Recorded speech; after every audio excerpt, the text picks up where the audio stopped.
join us. We appreciate it.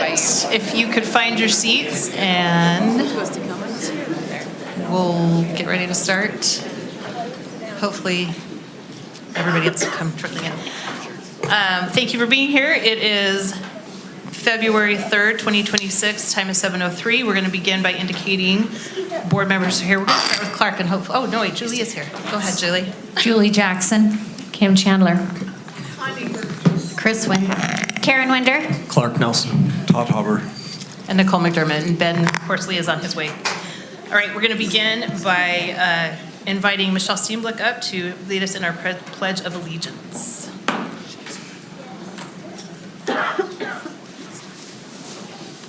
All arise. I pledge allegiance to the flag of the United States of America and to the republic for which it stands, one nation, under God, indivisible, with liberty and justice for all. Thank you. We're going to turn the time over to Principal Brett Bodden to introduce our reverence.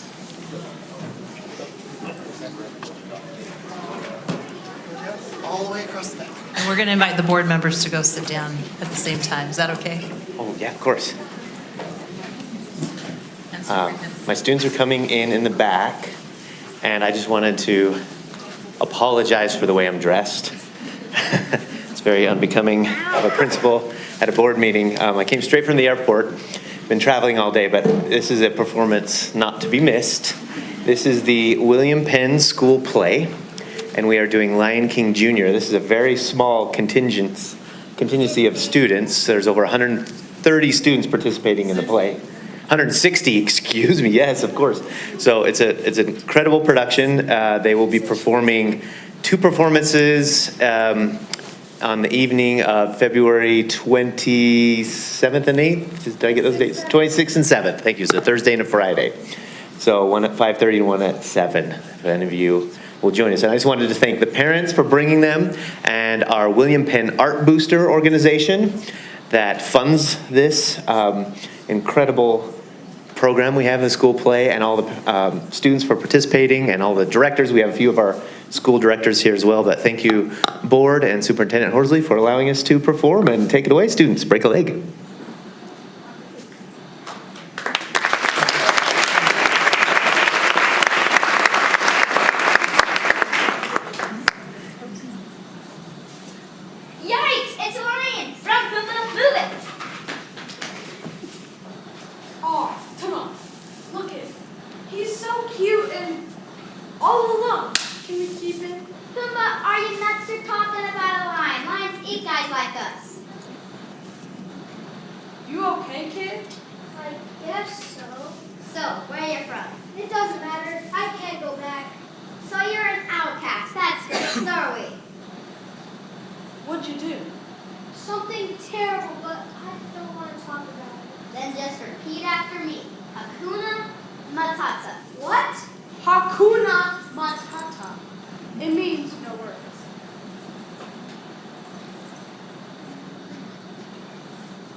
slimy, yet satisfying. I'm telling you, kid, this is the great life. No rules, no responsibilities, and best of all, no worries. One for you. Enjoy. All right, here it goes. Hakuna Matata. Slimy, but yet satisfying. That's it. Hakuna Matata. Hakuna Matata. Hakuna Matata. Hakuna Matata. Hakuna Matata. Hakuna Matata. Hakuna Matata. Hakuna. It means no worries for the rest of your days. It's our problem-free philosophy. Hakuna Matata. Hakuna Matata. Hakuna Matata. Hakuna Matata. Hakuna Matata. We say Hakuna. We say Matata. Hakuna Matata. Hakuna Matata.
All right, thank you so much, William Penn Elementary and parents for supporting them and bringing them today. We're going to go ahead and move on to our Good News Minute. And Julie might come back. We've lost Julie. Okay, Kim, go ahead. All right, well, it's been a busy month, and lots of things going on in January. USBA conference, family meetings at Plymouth, Day on the Hill. Lots of us have participated in a lot of those things. I wanted to focus on the STEM fair, actually, that I was able to go to. It was really fun to see the different projects there that kids have been doing. Things like an air-powered train, best ways to mummify things, best toothpaste ingredients, the effect of leaf size on survival after temporary water deprivation, which sunglasses do the best job at filtering UV light. And hint, it was the ones I was wearing, so I was very happy about that. My personal favorite, though, was a girl who decided to test the 5-second myth, the 5-second rule. Testing of gummy bears that had been dropped on the floor in like a bowling alley and then somewhere else. I don't remember the second place. Do we want to know the results? That's what I'm getting to. So for your reference, even those dropped less than 1 second on the floor had more bacterial growth or the same bacterial growth as those that sat there for 10 seconds. So Can you cut her mic, please? So what I hear you saying, Kim, is that we can eat things that have been on the floor longer than 10 seconds. And well, it's okay. yeah, what I am saying is if you had a 5-second rule and someone else had a 10-second rule, you might as well go to the 10 seconds because it's not going to be any better. But that was just really fun, really creative. Enjoyed seeing those kids. Talked to several of them, and they were just, really impressive. So that was my minute this month. Thanks. Julie, we'll come back to you if that's okay. No. Oh, sorry. Yeah. Yeah, we're sorry. My apologies. We're coming back to Julie right now. I also have had a couple of great moments being a judge at the STEM fair. The best thing that I learned is that if you eat something spicy, you drink chocolate milk. By far, it's the best thing. And I've already used that knowledge since then. I have had an incredible opportunity this month to just be an advocate for us on the federal level in Washington, D.C. as well as in the state level. And it's really exciting to see so many people with many different ideas coming together to figure out how to help kids learn. And many of those people do not have the same ideas I have about how it's best to do that. But it's a privilege to get to work with so many people to try to figure out if we can solve for learning, you know. I wanted to especially point out, rather than talk about my school visits, I want to talk about a couple of teacher visits. I don't want to talk about the specifics because they're, you know, personal to the teacher, but just want to recognize that January is a time for real resilience for our teachers. It's a really hard time. And when I was a teacher, January was the worst. Like, it was just get through it, honestly. And lots of teachers who are struggling, showing up, putting a smile on their face, loving their students, teaching their students, using great instructional methods. And then when 3:30 or whenever the bell rings, it's like exhaustion. And so I just want to tell our teachers that we see you, we appreciate you, we want to do things to help you. We're trying to figure out how to make systems that support you. And even when you have setbacks, we want to show up to support you. So that's it.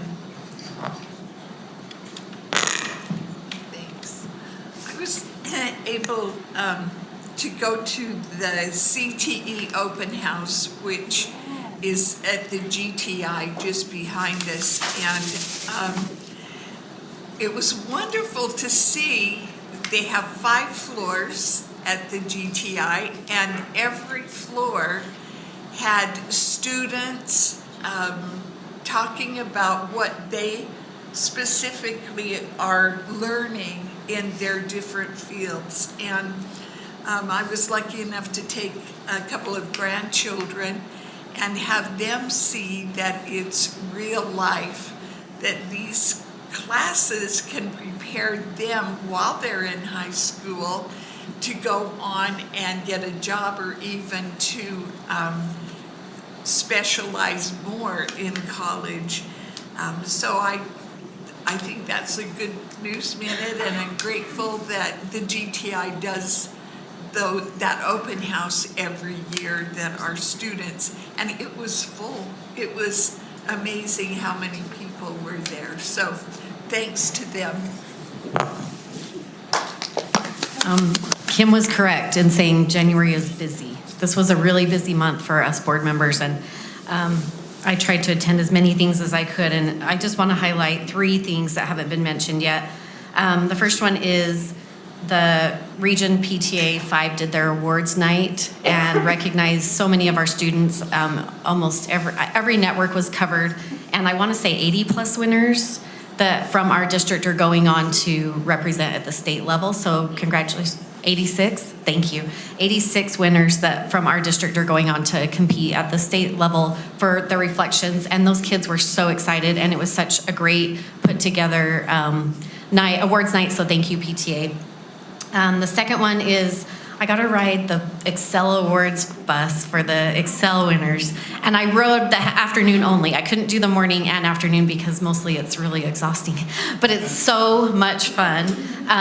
Jen Bodell has music and games on the bus, and we had treats, and then the foundation does such a fantastic job of honoring our 9 teachers and 1 admin, and I just want to thank them. Thank you so much for doing that. It's such a highlight of the year, and those award-winning teachers and principal are just, they're surprised for one, but they're just so full of gratitude. You can tell what makes them an Excel Award winner. They're fantastic. And then the last one, I just want to, I'm so excited Cypress High finally got to do their fall musical in January. You know, they have a new school, and there was some delays in getting that production ready, and it was Freaky Friday. They did a phenomenal job, and you could hear every single word and note that was played, and that's a first for Cypress. So I was so happy to be able to be there, listen to them, hear them perform. They did a fantastic job, and I want to just thank everyone who's involved in that production, because it was a long time coming, and they were just so thrilled to finally be able to perform.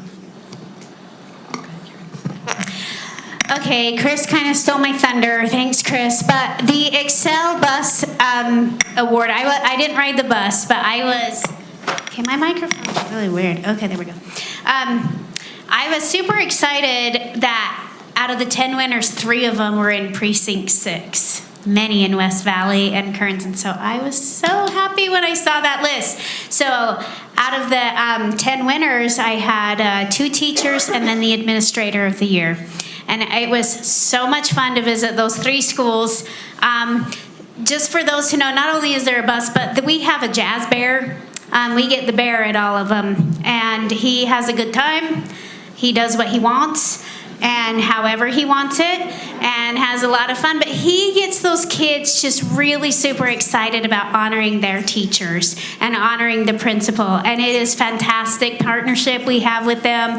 JD does an amazing job. We're gonna hear a presentation later about how awesome our foundation is, but this is one of the absolute highlights of the year for me, is to go around and honor those Excel Award winners, especially when it's super close to home and it's in one of my schools. And I claim them as mine. The most common reaction as they round the corner is just shock and then tears, in that order. They're surprised and then they cry. And that's just how much it means to them. And so this happened particularly with the administrator of the year, Kyle Schaffen from West Kearns Elementary, and I know him well. And he just they had done an assembly without his knowledge, and so he walks in and all the kids are in the gym. All the teachers are in the gym, the jazz bear's staring him down, and it's fantastic. It's such a special way to be able to honor our outstanding educators and administrators. USBA conference was already mentioned. Board members go to conferences too to learn how to be better board members, and that always happens the first weekend in January. The last thing is just swim season's been winding down. I've been able to attend some meets and cheer on, and it's fun. I love when they're district, the schools, the competitors are within district, because then you kind of get to cheer both teams on there. So it's been fun to see swim season come to an end. Also, last thing is just as I visit schools in their community councils, one of my favorite parts is just to hear the awesome questions from parents who serve on those and volunteer, and that they have good questions and that they care and that they want answers, and how can we help and what difference can we make and how can we make that difference happen. And so just to all those who serve either on PTAs or community councils, those are the parents who just are in it for the right reasons. They love their kids, they love their schools, and they just want to make a difference. So shout out to them and keep your questions coming, because that's the best way to learn. Thanks, Karen Clark. Thank you. It has been said many, many times that our schools should be and are the centerpieces of our community. And last night at Cottonwood High School, that was very evident to the Cottonwood Network and its community. The school and its community came together to honor Greg Southwick, who is the former athletic director, coach, and CYMC teacher for a very long time at the school. Greg retired last year at the end of last school year. A little bit less than 2 weeks ago, Greg very suddenly and unexpectedly passed away. And we were able to honor his family, his wife and his adult children that came to the school to be honored and to honor Greg for his contributions to our community. And I think in our world, more than anything, we all need to belong to a community. And I was particularly impressed last night with the opportunity to belong to such a community, to honor someone that's contributed so much to our students and our children. And it was a great night and a great opportunity to honor a very, very good man. Thanks. Thanks, Clark. The USBA conference has already been mentioned, as have the Excel Awards, also delightful. I do want to highlight Day on the Hill. Many of us were able to attend, and visit with many of our elected officials, not all of them, but we did visit with several of them, and we appreciate the time that they took and the work that they do. This is a busy time of year for them, and so for them to take the time to visit with us and make us feel like what we have to say is important, I really do appreciate that. I also do want to just take part of my time to highlight something that I realized this today. I don't think people know that we do evaluate our superintendent and we evaluate our business administrator. These two gentlemen, they are our employees, and they are the ones that we directly oversee, and we do an evaluation of them, and it happens once a year, and we have to do it in a timely manner according to their contract, but they go through an evaluation, and they go through setting goals, and they go through comments from us as we look at what a job they're doing, and I think that's valuable for everybody to know and understand, because our teachers go through this, our administrators go through this. We actually do a board evaluation as well, and it was just something that we did just in December. We did Superintendent Horsley's, and so I think it's just important for people to understand and know that we all go through this, and we all try to make goals to improve and to get better. So I just wanted to make sure people were aware of that. I apologize, I missed recognizing our visitors, the people who are visiting with us, so I want to go back really quick and recognize our PTA. Will you guys stand and introduce yourselves? I'm Liz Shaw, Region 5 Chair. I'm Amy Warren, Greater Council President. I'm Eileen Jones, Reflections Advisor. And Michelle Franklin, Granger, PTA. Thank you. GEA? Michelle Jones, President. I'm Karen Burns. I'm on the GEA Board of Directors, and I represent Granite at the Utah Education Association. I'm Shannon. Just a member. I'm a member. All right, thank you. Granite Office Professionals? I don't know if I saw Gina. Middle managers, do we have any representing middle managers? Gaspa? Oh, did we have one? I know we have JD here from the Granite Education Foundation. Were any of your other folks here? I didn't see anybody. And then do we have any elected officials that I did not see? And then they're all up on the hill. And then I would invite all of our administrators. We have a lot in our audience today. Any administrators that are here, will you stand up and be recognized as well? Wow.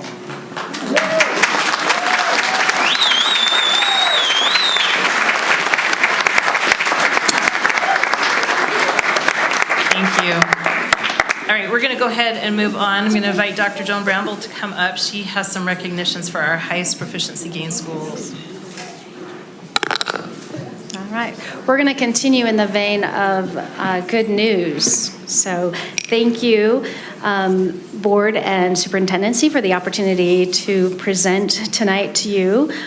We are recognizing our performance of a few of our schools that stand out for their academic gains and the percent of students achieving proficiency from last year's end-of-level assessment. So we're kind of late in this year. The results came out a little bit later than usual. So we're looking at 24-25 results compared to their 23-24 results. Earlier, I was presenting how a lot of our schools set some really high goals. I think this is a great example of when some of our schools meet those really audacious goals. So they are to be commended. So I'm going to be reading the names of our schools that are being recognized. We have 5 elementary schools, 2 junior highs, and 1 high school tonight. And I'm going to have Dr. Nurden come on over, and he will be handing you your trophy. We'll have you come up and shake hands with the board. And then you're going to remain up here for a group picture. So we're going to start with elementary. And let's start with Truman, who increased their percentage by 3.6%. Come on up, Truman.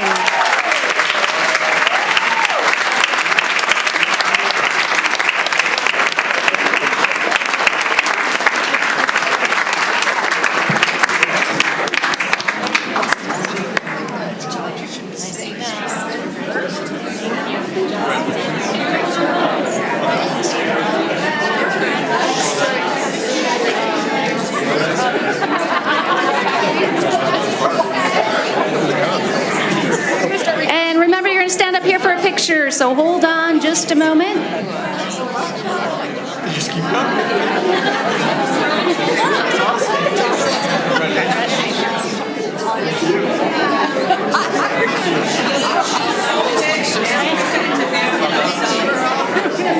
Really representing.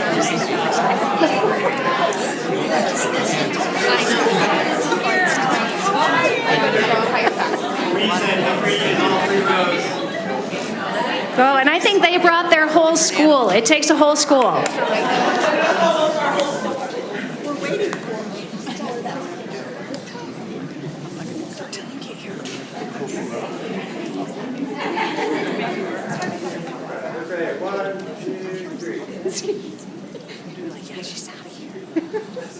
right, let's give them a round of applause.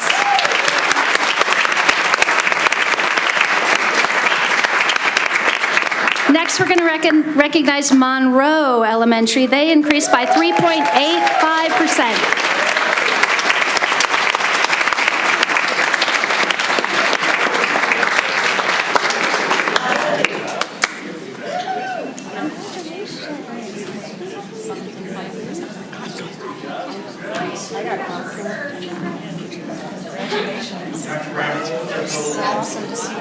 They increased by 3.85%.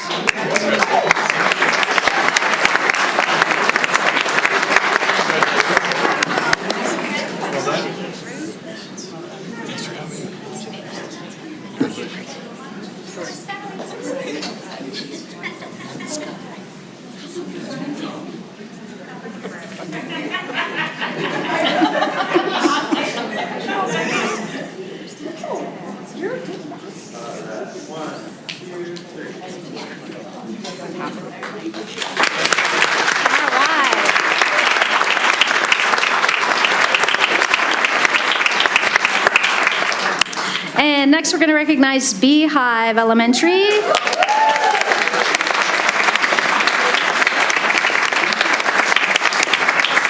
And as they come up, they had a 6.13% increase.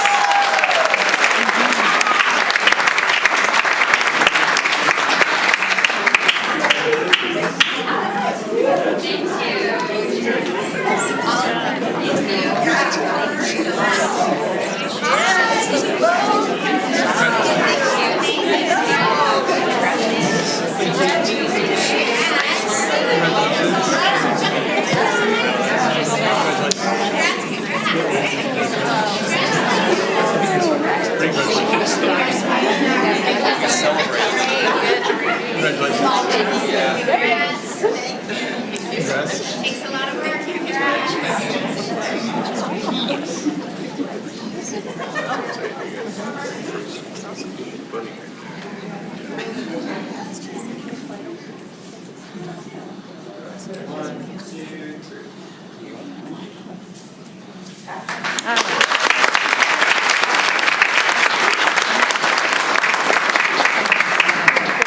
And we'll remind you to take care of those trophies. They are traveling trophies. They're supposed to be filled with candy when you hand them off. Our next school, elementary school, Whittier Elementary.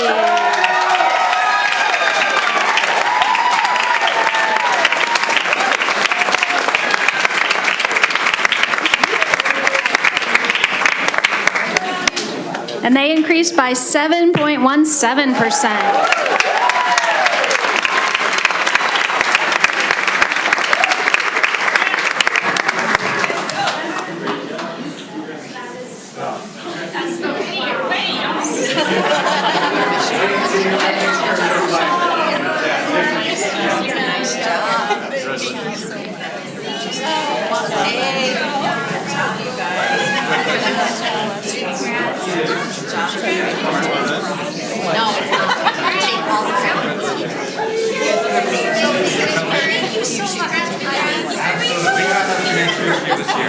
I forced her to come up.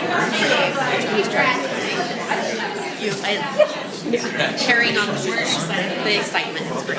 Big shoes to fill, just trying my best. You're doing a great job.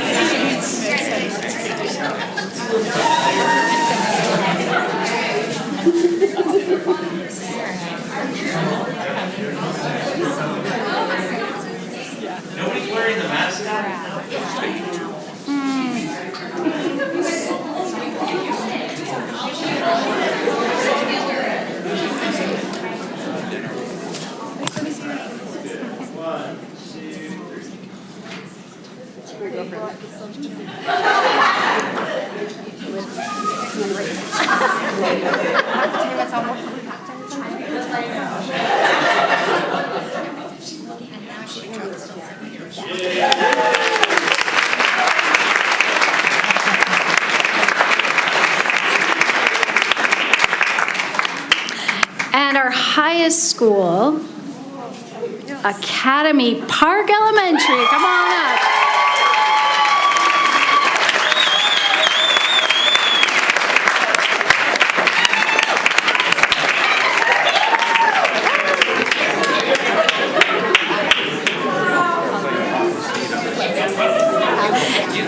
And they increased by 10.78 percentage points.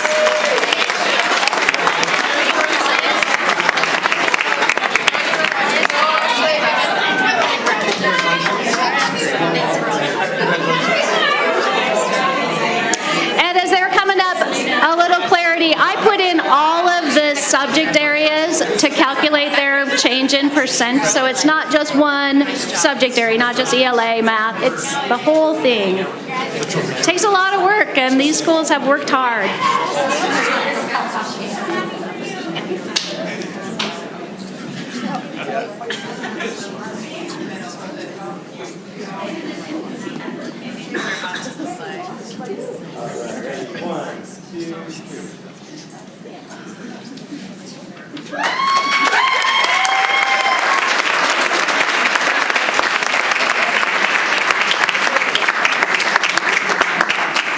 And next we have two junior highs. We're going to recognize the first junior high, Hunter Jr.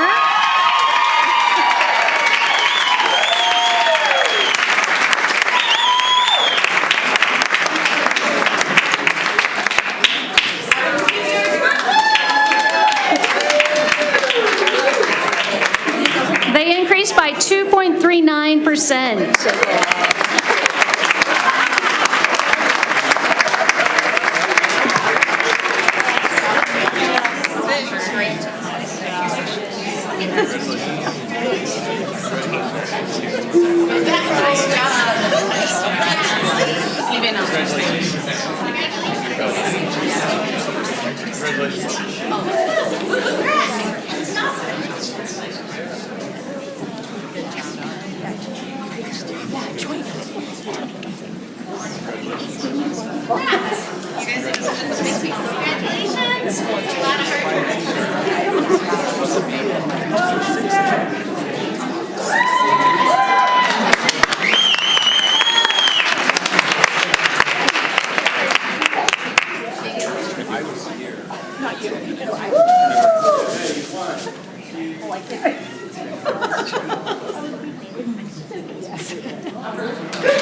And our second junior high with the highest of all of our junior highs was Granite Park Junior High.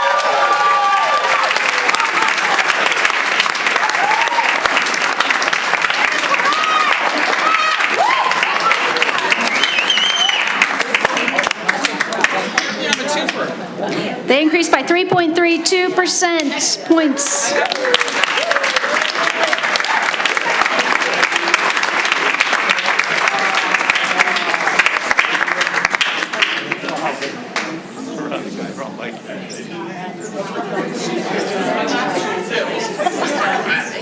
I went like this, and it was my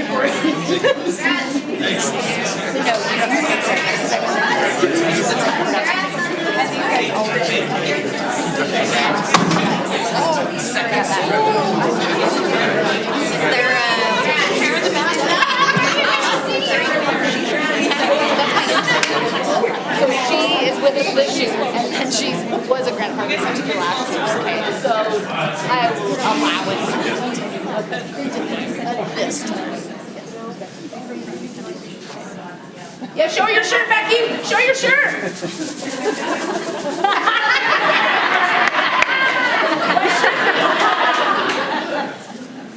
Granite Park. Good job, Granite Park.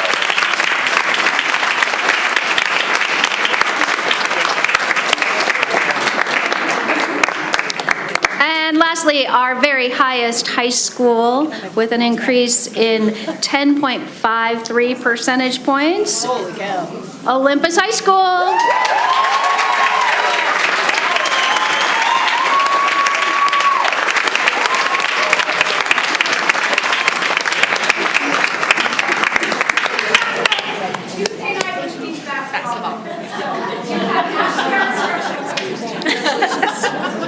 We'll take it.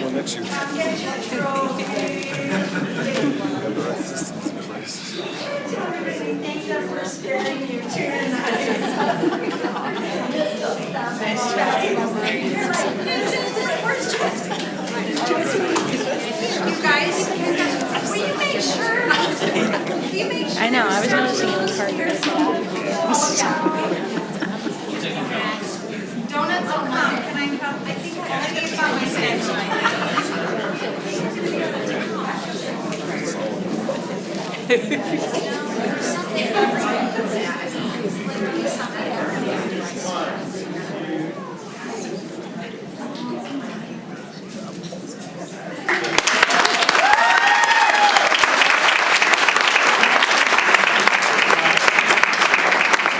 And so thank you to all of our administrators, teachers, our para-educators who work tirelessly to help our students in their pursuit of academic excellence. Congratulations to all of you. Continue the hard work.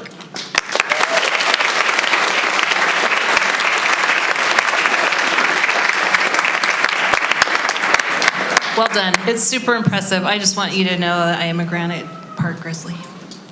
Thank you. Patron participation is actually Granite elected officials participation, but I didn't see any, so unless I'm missing some, we're going to move on to patron participation. We're going to invite Shannon Gardner to come up for patron participation. Come on up, introduce yourself, say your name please for the record, and you've got 3 minutes. I didn't know there'd be this many people. So my name is Shannon Garner. I'm a teacher in Granite, but I'm here as a parent in Granite. I live in the Granger Network. I have a 5th, 3rd, and a preschooler at Rolling Meadows Elementary. And I'm just here to really just say thank you to 2 people who I serve on the community council for Rolling Meadows, and I was invited, well, I was able, I came to the district community council meeting because that's what you do. And I am just here to say thank you to your board. I've been very impressed of how you guys handle things and how you support and how dedicated you are to the students and parents in Olive Granite School District. So with my 5th grader, I've been at Rolling Meadows for 7 years now because he did preschool. And I've been able to see just the growth, the positive change, the resilience and inclusive community that's at Rolling Meadows. And that, it starts at the top. So from your example and supporting principals and parents. But I'm here to say thank you to Dr. Mitch Durden and Dr. Tyler Howe because I'm just very impressed. And I know I say impressed a lot, but the interaction at the district community council meeting was amazing, and Julie attended, and you were there, but it's so easy for a parent meeting to go negative or south. You have all these parents with different views, and it could have gone differently, but the way that they set it up, and it was like we were in a classroom. They had us get in groups, and they were moving from group to group, and they just were interacting with us, and I'm just thankful for that because they communicated with us. They even said, we are stepping back. We're not here to give you feedback. We're not here to correct you. We are here just to listen to you. And they allowed for parent input without feedback or correction. You sat with us. You took turns with each of our groups. You took notes and really took notes. Dr. Howe, you are an amazing note taker. He listened and wrote down what everybody was saying, which didn't miss anybody's feedback or input. And so I think that's actually really, as a parent, it's really important to know that you're listening and you're not there to be like, oh, you're wrong. You were there with us as parents. So I just really appreciate you both. And I just wanted to point out, it's obviously why you were chosen for these positions. And I'm just, as representing, parents across the district. I'm just really appreciative of you both. So.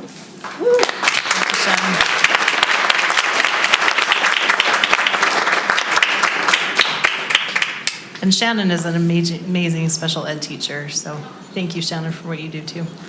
We're going to go ahead and go on to our consent items. These things we have been able to look over for the last few days and ask any questions. So if there are no further questions about it, I will entertain a motion. I move we accept the consent agenda. Second. We have a motion and a second to approve the consent agenda. Is there any further discussion on this? Again, given the SEL concerns I've previously shared and still have, I have some concerns with the curriculum on the agenda, so it will be a no today. Okay, thank you, Kim. All right, any other comments? Those in favor, please say aye. Aye. Any opposed? Nay. Right. Motion passes. We're going to go ahead and move on to our action items. The first item on our agenda for the action items is our administrative appointments. Again, this is something that we've had for a few days, been able to ask questions and talk about it. So if there are no other questions, I will entertain a motion.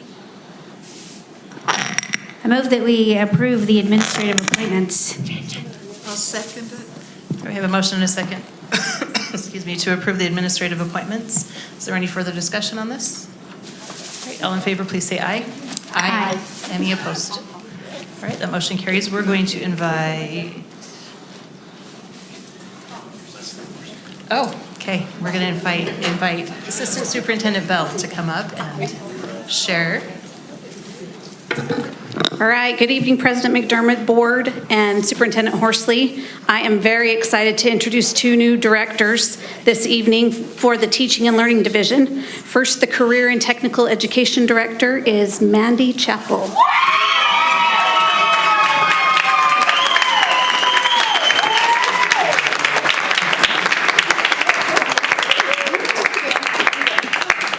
Mandy began her career in Granite School District as a teacher at Granite Technical Institute, and she served as an assistant principal at Jefferson Junior High, Benyon Junior High, and Valley. And I think at some point along there, she left us for a district up north, but then saw the light and came on back to us here as principal of Valley Junior High School. And then later, she became she was assistant principal at Valley and then later became principal. Mandy's currently the principal at Granite Technical Institute and will be the new director for Career and Technical Education. Yay.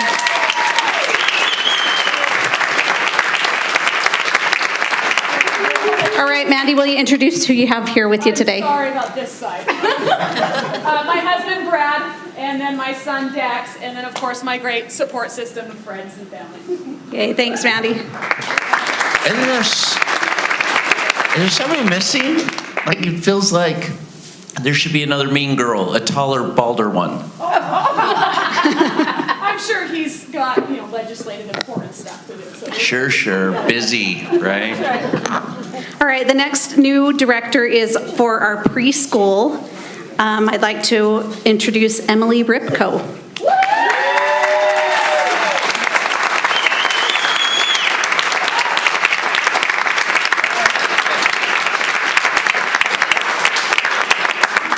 All right, Emily began her career in Granite School District in preschool services. She served as a speech language pathologist and later a coordinator. She's currently an assistant director in preschool services and will be the new associate director of preschool services. Welcome.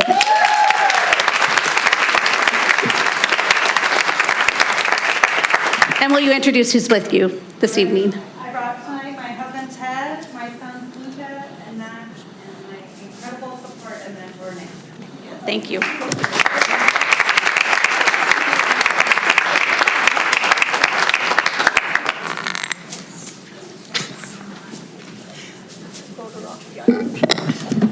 Board President, members of the board, it's my privilege to announce a few more appointments.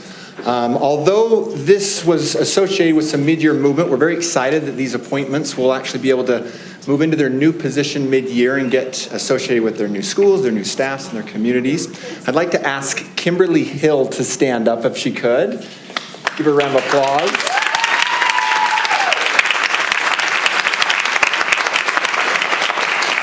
Kimberly has worked in Granite School District for 18 years as a 6th grade teacher at Monroe Elementary, where she later served as instructional coach. She's currently an administrative intern at Heartland and Jordan School District. She will be joining Upland Terrace and Silver Hills Elementary as an assistant principal. Kimberly, you got to stay standing one more moment. Can you introduce who you brought with you? Yes, my husband Gerald and my 2 daughters, Katie and Kennedy. Thank you. Thank you. I'd like to recognize Grace Morrell, if you could stand.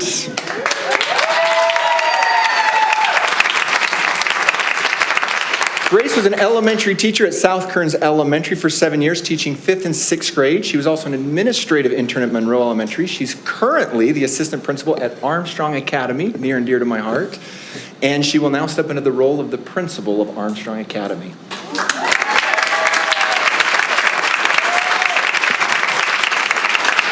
Grace, can you let us know who you brought? I can. These are my parents, Declan and Ralph, and that's one Rachel Sorensen from this early. Thank you guys for being so kind. Wasn't that nice? She's also at Monroe right now, so.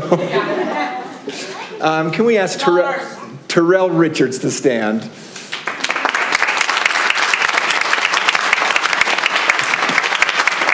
Terrell has served Granite School District in a variety of roles, including physical education teacher and head track coach at Cottonwood High School, physical education teacher at Granite Connection High School, and head football coach and physical education teacher at Hunter High School. He was also an administrative intern at Granite Park Junior High. Terrell is currently beloved and assistant principal at Taylorsville High School and will now be the new principal at Lake Ridge Elementary School. Congratulations, Terrell.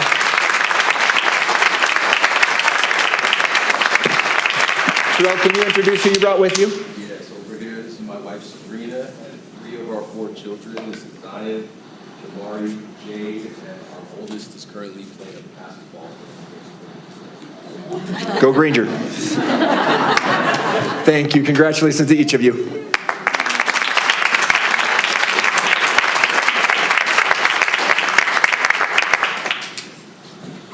I am so excited to be able to present to all of you Miss Valerie Bergera. Please stand.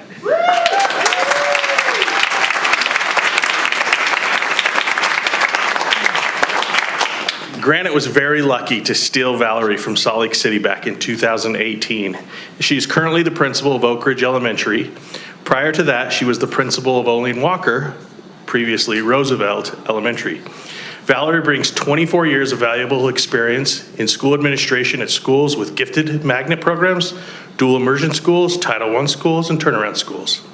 Her dedication to identifying instructional strategies, targeted professional development, and weekly coaching with her teachers helped to make double-digit gains in English language arts and science in 1 year while a principal in Salt Lake City School District. This growth mindset and collective efficacy with her staff, students, and community helped them to be named as the 2016-17 top performing Title I school in that district. During a state audit of that same school, the auditor reported that they had demonstrated the ability to consistently outperform academic expectations and should be looked to for guidance on implementing successful practices. In 2020, while here at Roosevelt, her school was among the top 3 in MGP, as well as had significant growth and improvement with the lowest 25%. Valerie brings a wealth of expertise and proven strategies needed to enhance student achievement in every school, and that's why we have selected her, and we welcome her to her new role as our Director of Student Assessment.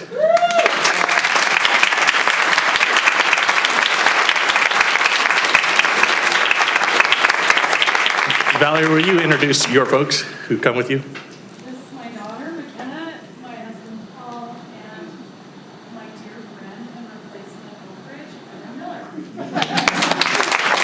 Thank you.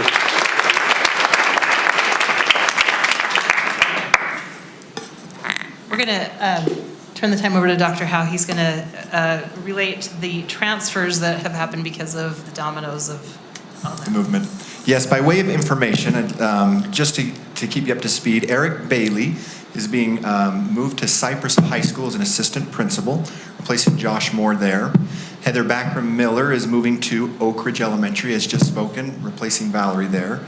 Andrea McMillan, the assistant principal at Granger High School, is moving to be an assistant principal at Taylorsville High School, replacing Terrell. Josh Moore, assistant principal at Cypress, is moving to be an assistant principal at Granger High School, replacing Andrea McMillan.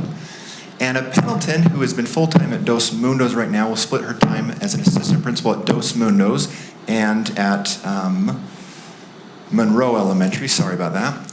And John Paul Sorensen, a principal at Armstrong Academy, will be an assistant principal at Taylorsville High School.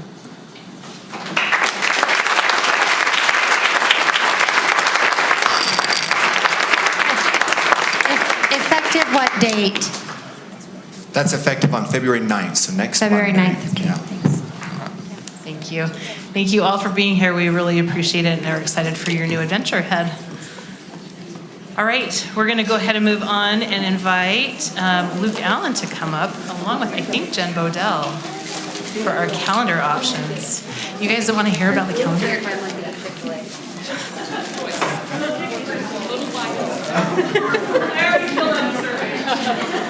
Okay.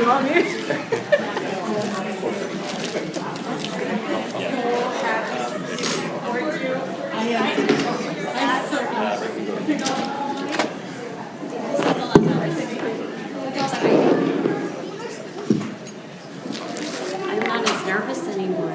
They're all gone. You can show it. Good stuff.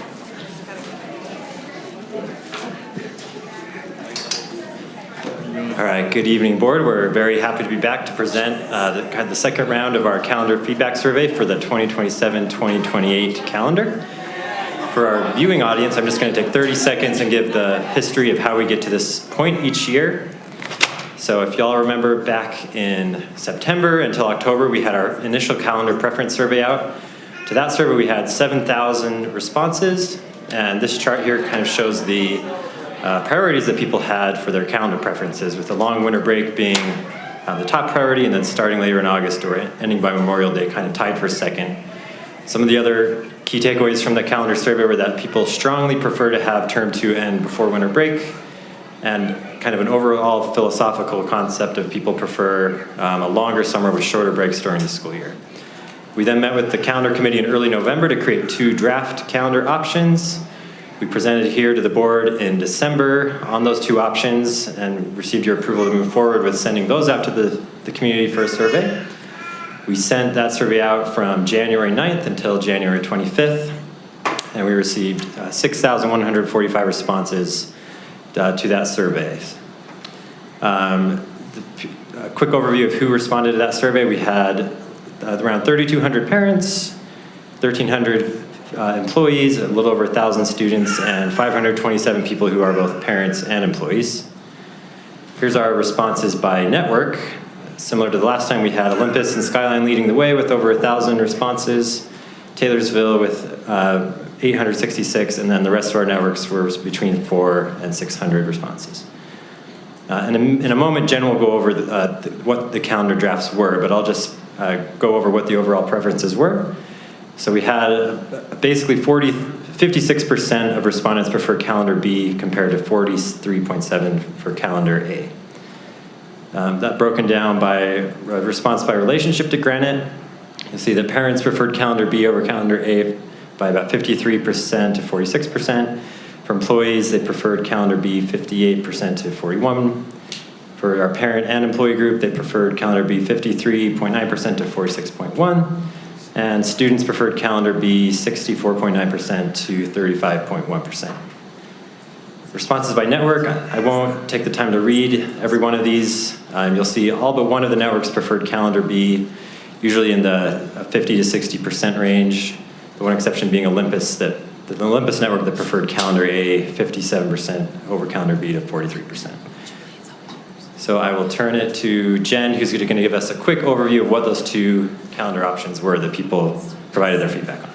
Okay, so we have calendar A, and 43.7% chose that one, and option B, 56.3%.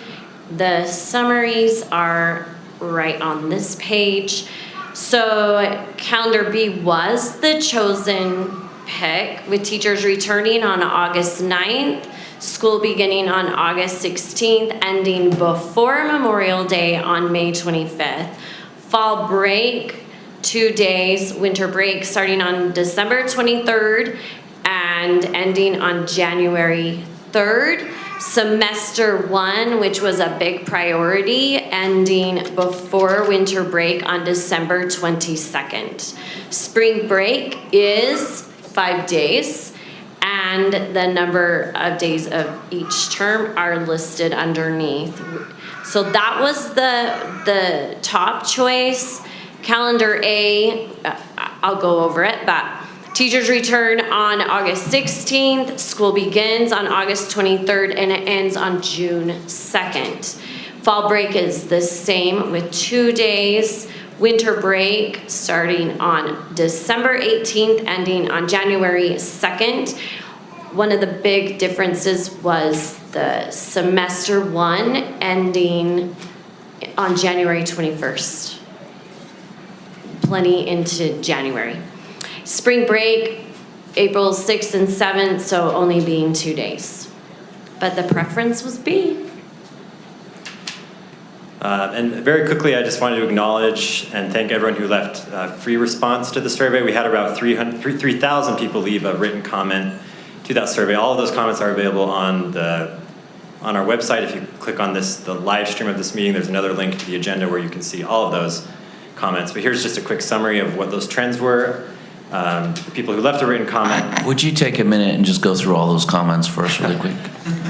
Well, if you've got 10 days for me to read them all, we can definitely do that. But the people who chose to leave a written response, there was a trend that preferred a later start date in August. People commented on the variations of winter and spring break that we had in these, with many wanting both. Many people also preferred ending school before Memorial Day. A lot of people, as we know from the survey data, prioritized ending semester 1 before winter break. There was a desire among many for fewer scattered single days off and more predictable longer breaks for families. And then many people commented about aligning schedules with other districts or college calendars, etc. So that is all we have prepared for you. We'll open it up to any questions or discussion. Just a reminder, this is an action item, so we will need to make a decision on which one is a first reading, right? That we're doing, or is this the final? Right, so. Are there 2 readings? That's her question. Okay, there are 2 readings on this. So we have a first reading on this, and this will be so we need to decide today. So can I get a motion on the table so you can open it up for discussion? I move that we approve calendar B. Second. All right, we have a motion and a second to approve calendar B. Is there any discussion on this? I feel like there is. Julie. I just feel for my community of Olympus High. And I think that they need to be paid attention to, that they overwhelmingly did not like the calendar, that everyone else overwhelmingly did. And so I will be, in honor of trying to just symbolically give them a voice, I will not be voting in favor of this. I just think they need recognition. You know what I mean? Sometimes you just need to know that somebody noted that you did not agree with this, even if you know you're not going to win. So I need to clarify, as a first reading, added to my motion. Okay, so Karen's motion is we approve calendar B as a first reading. I forgot that part. And Kim seconds that. All right, Kim, go ahead. I just was going to comment, to me, I didn't feel like super warm and fuzzy about either calendar this year. It just seemed to have some challenges whichever way you went, right? So pros and cons both ways. So I'm just going with the majority opinion on this one. Connie, did you have any thoughts you wanted to share? Well, I always want to start on a Wednesday for teachers, because I think that is a good spot for teachers as well as students to have that first week shorter. And so I'm not in favor of B, so Both of them start on Monday, just to point out. Chris, did you have any thoughts? I'm kind of with Connie. I really feel like our teachers love starting a Tuesday or Wednesday because it's a great get your feet wet kind of week, and they can go over a lot of the procedure type stuff and where to line up and do all those things. So it's hard when they start on a Monday and then they have that full week and it's so draining. But neither calendar gave that option. Just maybe note for the future, we can try to have one of the calendars do that. I don't know if there's a reason. Do you guys have a reason that we didn't have The one? calendaring committee, Tried. that was a discussion point for sure, and the calendaring committee went with both for Mondays.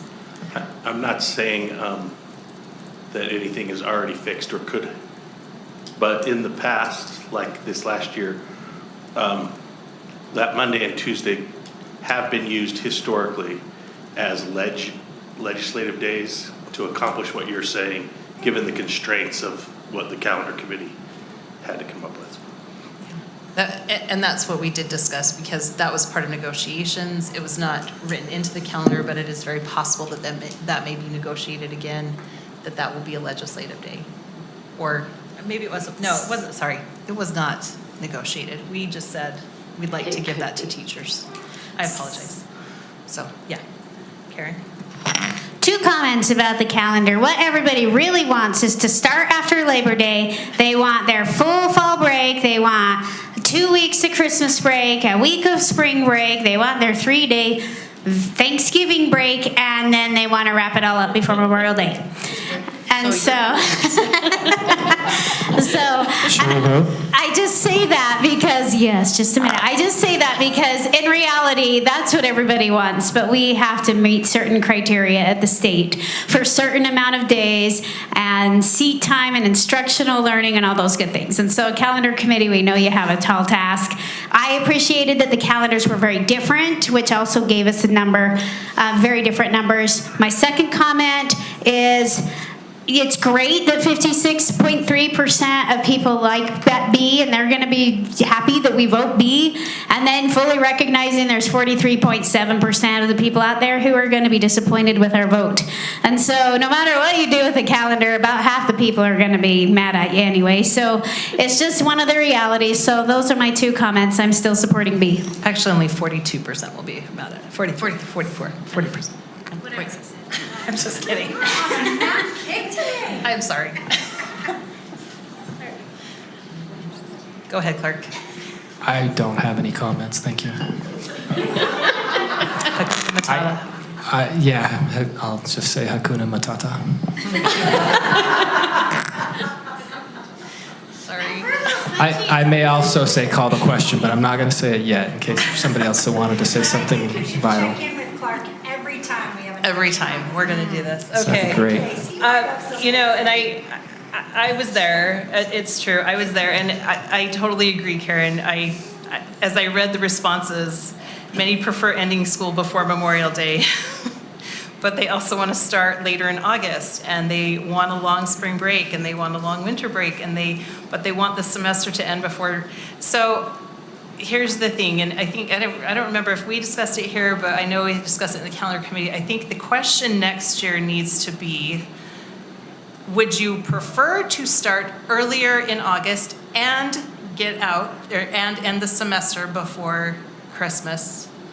Or would you prefer to start later, get out later in June and end the semester? Because those things are contingent upon each other, and as a calendaring committee, we could not make it work. Well, we could, but you would have no breaks at all. So that's the question. Would you like to have absolutely no breaks? And I just want to point out, Julie, I appreciate you representing your community, but I do want to point out, I think sometimes our parents are like, oh, my poor children. But I want you to look at what the children said. They said, students said overwhelmingly that they preferred B. And if our students are saying that they are okay going earlier in August, I feel like we also need to honor that. I agree. Every year I go with what the overall district likes. Yeah. Because I feel like I'm really voting for the whole district. my community needs to know that they've been heard. And I totally respect So that. I'm Like gonna I say, still do that. I think it's interesting that our students probably, I think there's some parents out there that are like, oh, my student can't go, that's too early, or that, but I think our students have also spoken and said, no, we're okay with this, and we would prefer to get out before the winter break. So anyway, that's just my 2 cents on there. So, all right, we have a motion and a second before us. If there's no further discussion, all in favor, please say aye. Aye. Those opposed? Right? One, so one from Julie, everybody else, it does pass, sorry. All right, thank you. Thank you. We'll see you next month for the second reading.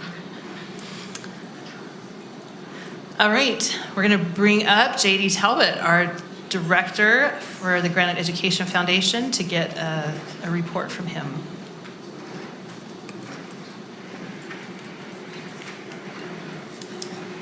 Good evening, board. Happy to be here. I'm not going to start until Jen gives me a little pom-pom, though. Thank you. What is going on? Hey, sometimes you got to ask for it. I'm super excited to be here to talk about the foundation. I do feel like this is preaching to the choir because you all know what we do and have been involved in so much. So I got to start by recognizing and putting it out there that none of the stuff I'm about to share happens without being surrounded by completely amazing people on my foundation team that show up every day and go above and beyond for the students and teachers here in Granite. So huge shout out to them, but also a huge shout out and thank you to you all, because we could not do anything that we do without the support. And I've said this before, and I want to reiterate that as I meet with my Education Foundation colleagues across the state, I am definitely in a very, very small minority of the support that we get from the district school board. So thank you really sincerely for all of that. We still are operating with the same 4 pillars that we were a year ago. I do want to highlight that last year was the top year we've ever had in the Granite Education Foundation for both donations and volunteer hours. So we're coming off of a huge, huge year and super excited to continue to build off of that momentum.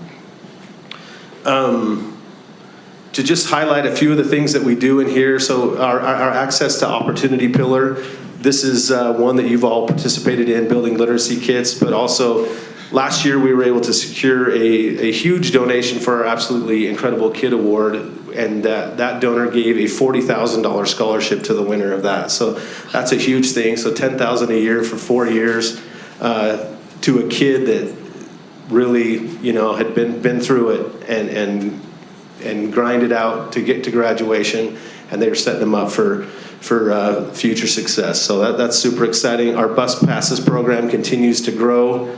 Again, I'm not going to belabor all of this stuff, and you all have been a huge part of this, the educator support and recognition with the Excel Awards just coming fresh off that. That's always a re-energizer. When I talked earlier about the grind of January, I think it's such a good month for us to get out and do that and celebrate not just the winners, but to give kudos to all of our teachers here in Granite. We continue to do Thank You Thursday. With our teacher grants, last year we gave out over $1,200 $250 teacher grants in the district. And this year, that total number of funding we have in our Apple Grant program is up to $330,000. So that's a huge thing to be able to just get that out. And what's so awesome about that is that particular donor wants this to be no strings attached grants for our teachers, because he knows that they go and use so much of their own funding to fund things in their classroom that he wants, if they want to use it on whatever, to just support what they do. So I think it's such a huge, awesome thing.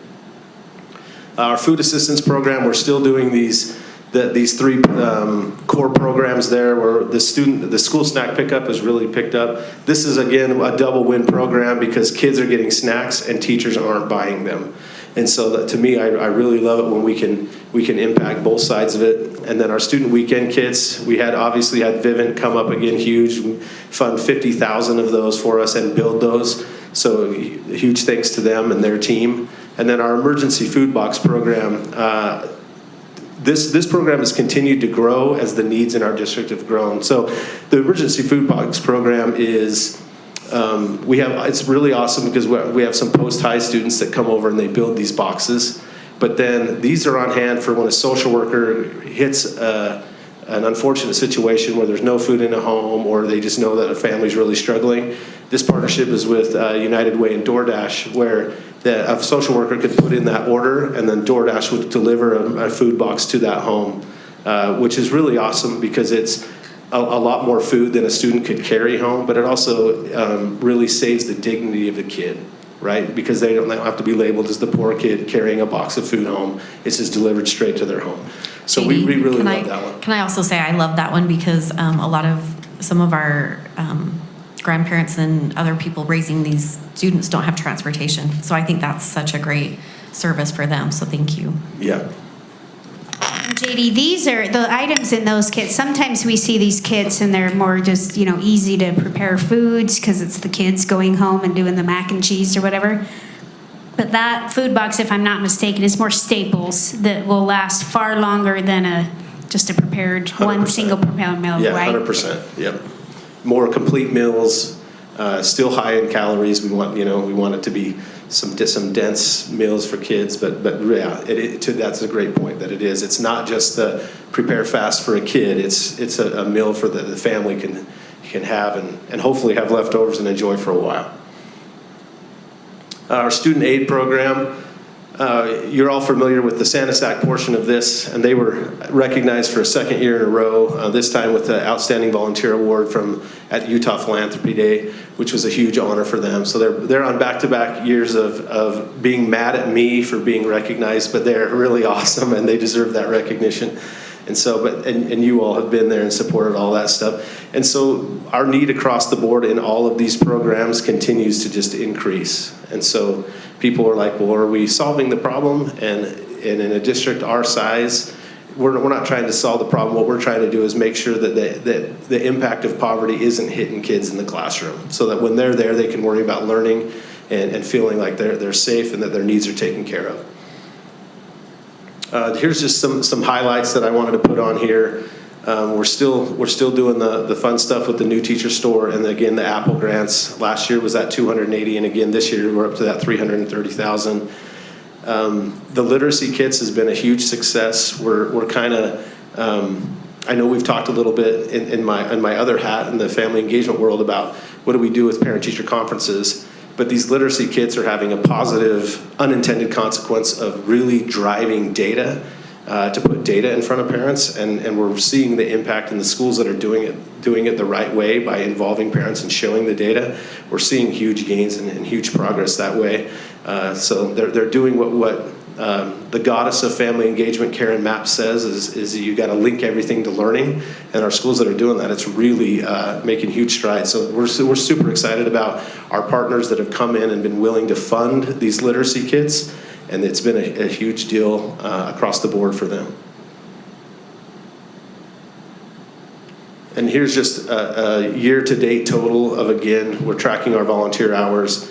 This is huge for us, and last year I did a big thank you for Twin Peaks, but again, this sets us apart.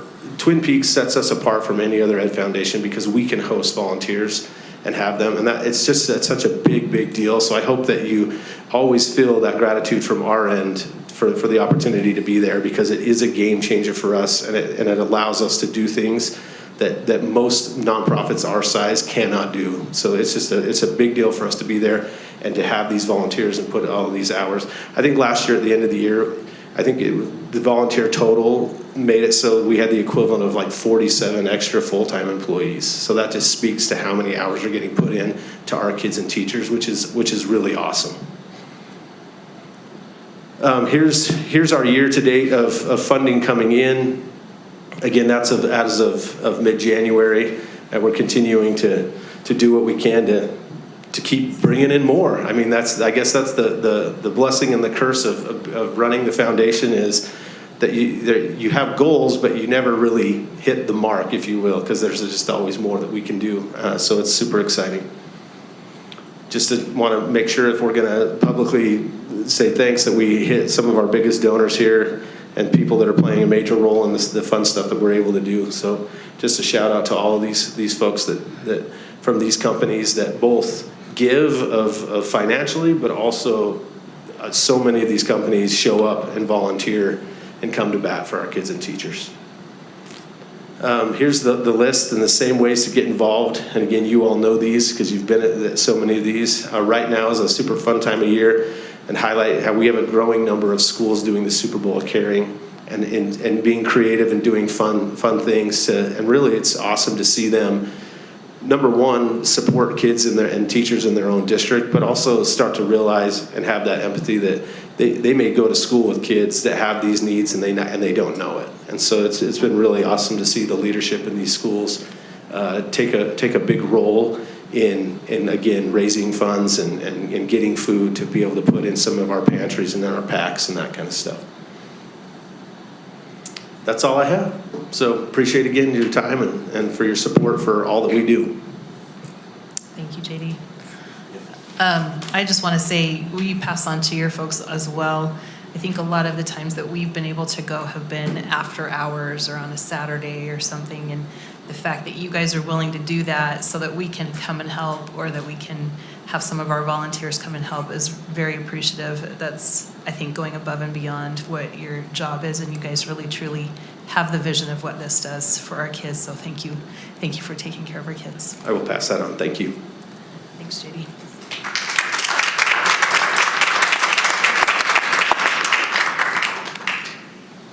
All right. Our next information item, we're going to invite up Dr. Patrick Flanagan, who is our Human Resource Director, and he has a stirring report about our FTE allocation and comparative staffing.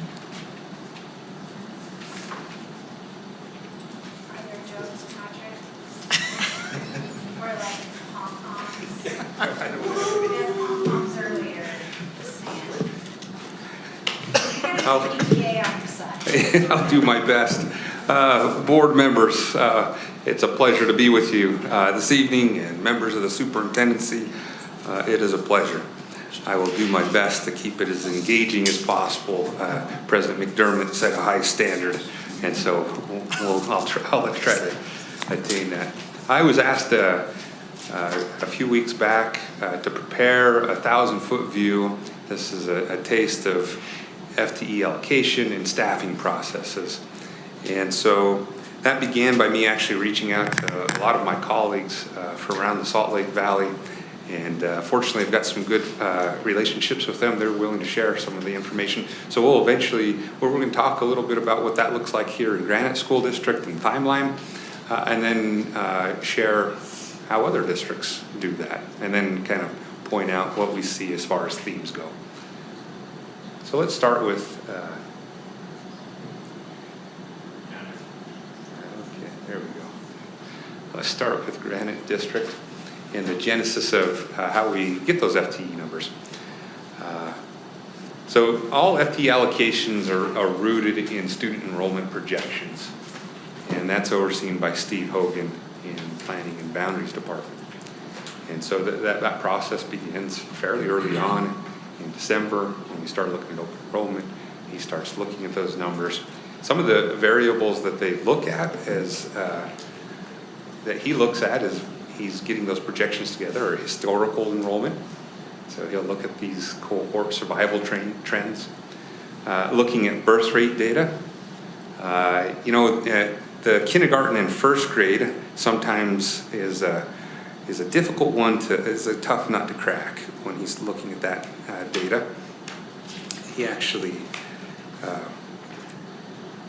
you see those kindergarten and first grade populations, we don't have the prior attendance rates there. And so they do their very best to get as close as possible, but that's kind of a variable that's difficult to nail down and be spot on. And then looking at community development as well. Human resources plays a role in this. In fact, there's kind of three main roles that are played. So we have the student enrollment projections that are put together by Steve in his department. And HR acts as a gatekeeper, if you will. So they take those numbers that are provided by Steve, and then we take the teacher to student ratios, and that's how we then find out how many FTE are allocated to each of the schools. And this all takes place as we lead up into what's known as the spring surplus in the beginning of March. And HR ensures that no additional FTE is granted or used outside of the parameters are given without some sort of formal review. Now, there are definitely unique school needs that need to be addressed that a spreadsheet can't really address all the time, and that's where the SLIDs step in. They're strategic guides. These are experienced school leaders or school principals that have been through the staffing process multiple times. They've got wisdom. They're able to meet with a principal, sit down side by side if there's unique issues that need to be looked at, give a second look. And if there are some issues that aren't taken into account or they feel like, hey, we've missed this, they actually will work with the principal to then appeal what that student projection number is. The Student Enrollment Staffing Committee is that body which is that receives the appeal and takes that into consideration. You might say that this is where the data meets the human element with this committee. If a school requires a deviation from what is officially given to them, meaning more or less of that FTE because based off of student enrollment, that appeal is made, and you can see the committee members are made up of a various group of district leadership that are able to bring a lens to the appeal process and help address all the particular needs. We look at context. What's the student population makeup? There are times that you don't see in the numbers or a spreadsheet DLI program needs or Title I challenges. And so it's with this committee makeup that we try to use all that context to then determine, hey, what will be the end decision on the appeal from the principal and the SLID. So this committee, the Student Enrollment Staffing Committee, acts as a final check and balance, making sure that we meet, we keep from having staffing creep, but also we address the individual needs at each school.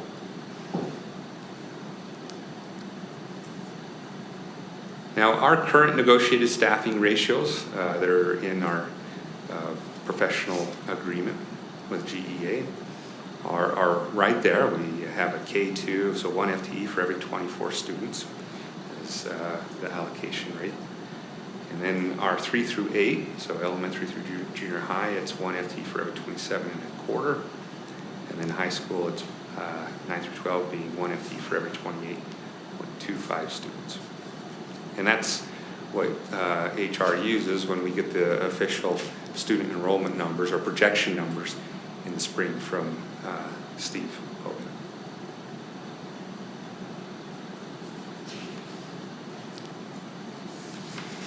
Managing that FTE accurately in the spring and fall is vital. We try to balance that so that we're fiscally responsible. My mind goes back to 2018 when we, in the spring, we saw some immediate needs based off the student enrollment projections, and we saw that there were certain schools that had more FTE than needed based off those projections, and other schools where there was hot spots and needs. And so we were able to shift during spring surplus those assignments following the process and the professional agreement. And by doing so, we were able to avoid as a district about $975,000 in additional cost, rather than just going and getting additional teachers and leaving schools overstaffed, if you will. And then in the fall, we do conduct, this is generally just focused at the elementary level, a fall staffing adjustment. The goal is to not have to change anything. And so this last year we tried to, Steve tried to be very conservative in the student enrollment projections. And the goal is to be spot on. Now there are times when what's projected in the spring doesn't necessarily pan out in the fall. And so at that point, it behooves us as a district, and kind of the path that we've taken is trying to identify those hot spots and then make those change changes in staffing assignments as quickly as possible to meet those student needs. In doing this, of course, then allows us to save money and put that elsewhere as a district. And historically, that's what we've done. You're going to see in some of this, though, some districts have taken maybe a different approach to that fall staffing adjustment. So I do have in the next 2 slides a comparison. And I asked 4 questions of my colleagues, and again, we cooperate with each other, we work with each other, we have these wonderful relationships, but also recognizing that we're competitors for the same valuable commodity, which are dynamite teachers. And so I feel so lucky that they were willing to share this information. I reassured them that this was not for competitive advantage in recruiting, and that I wouldn't use it for those purposes, but it was more to help give a broader picture for our board members on how staffing works across the board. And it helps put Granite's place or perspective on how we operate versus some of the neighboring districts. I asked the following 4 questions. What do your staffing allocations and projection timelines look like? And then if there's a disagreement in what the projected student enrollment numbers are, what does that look like in your district? How do you address that? And then I do ask in there as well, what happens in the fall if there is a discrepancy from the spring projection, and then we get to the fall and it's not right on. And then I thought it would be interesting for everybody here as well to be able to look at the staffing ratio, so teachers to students, and what that looks like across the board. When I say across the board, these are mainly in the valley here. So.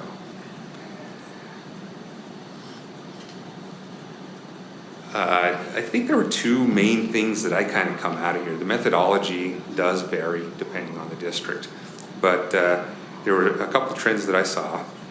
Number 1, every one of these districts, so we're talking Granite Canyon, Salt Lake City, Jordan, Alpine, Murray, and Tooele. Of course, all these districts vary a little bit in size, but we all, if you look at that timeline and methodology, every one of them used this data-driven projection model, and it's by March that we have these numbers out to the student projections out to school principals, which then gives away how many FTE they're going to be given to each of the schools. So that's the first trend that I saw. Second, and this was a little bit of a difference, there is a need to have a solution when the spring student enrollments don't match up with the students that arrive in the fall. There's a difference, though, depending on the district as to how they address that. It's either through movement, like a fall staffing adjustment, like Granite has done historically, or planned financial cushioning, meaning you set aside money in the budget for ghost students, if you will, ones that you want to anticipate, knowing that there may be a difference, so that you, rather than having to move teachers around and having that uncomfortable situation in the fall, you would use some of that money that you set aside to be able to address hot spots and not have to change teaching assignments. And or you look at a couple of them like Canyons that does a little bit of both. They've kind of set aside some money, but also they look to move.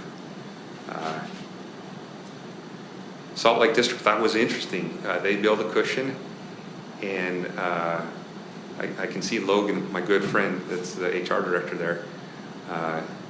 They've not had to move in 20 years, so they use this cushion as a way to avoid that fall staffing adjustment.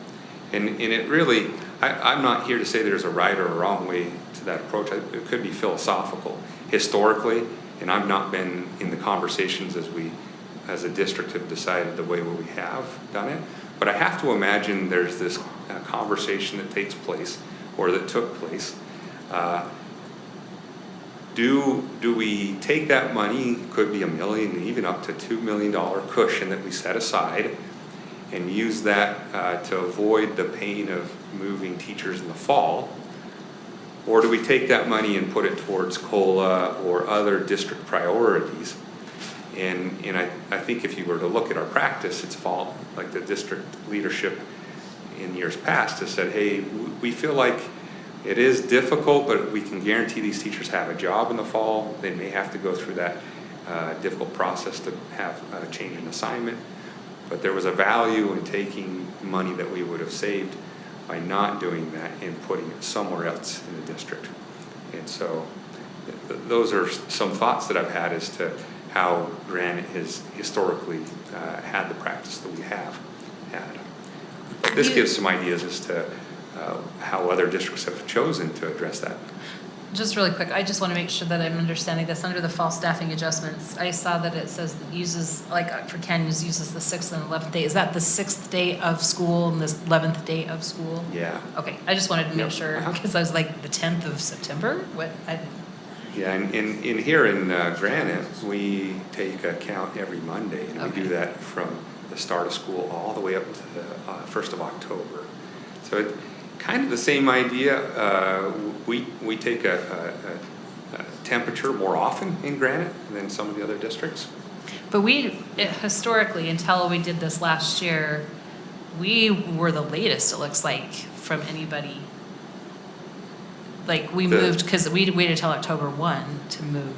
Actually, that typically, if you look historically when we've done that, at least as long as I've been in HR, which started in 2015, and even before that when I was a principal, it would be mid-September. You are correct though, President McDermott.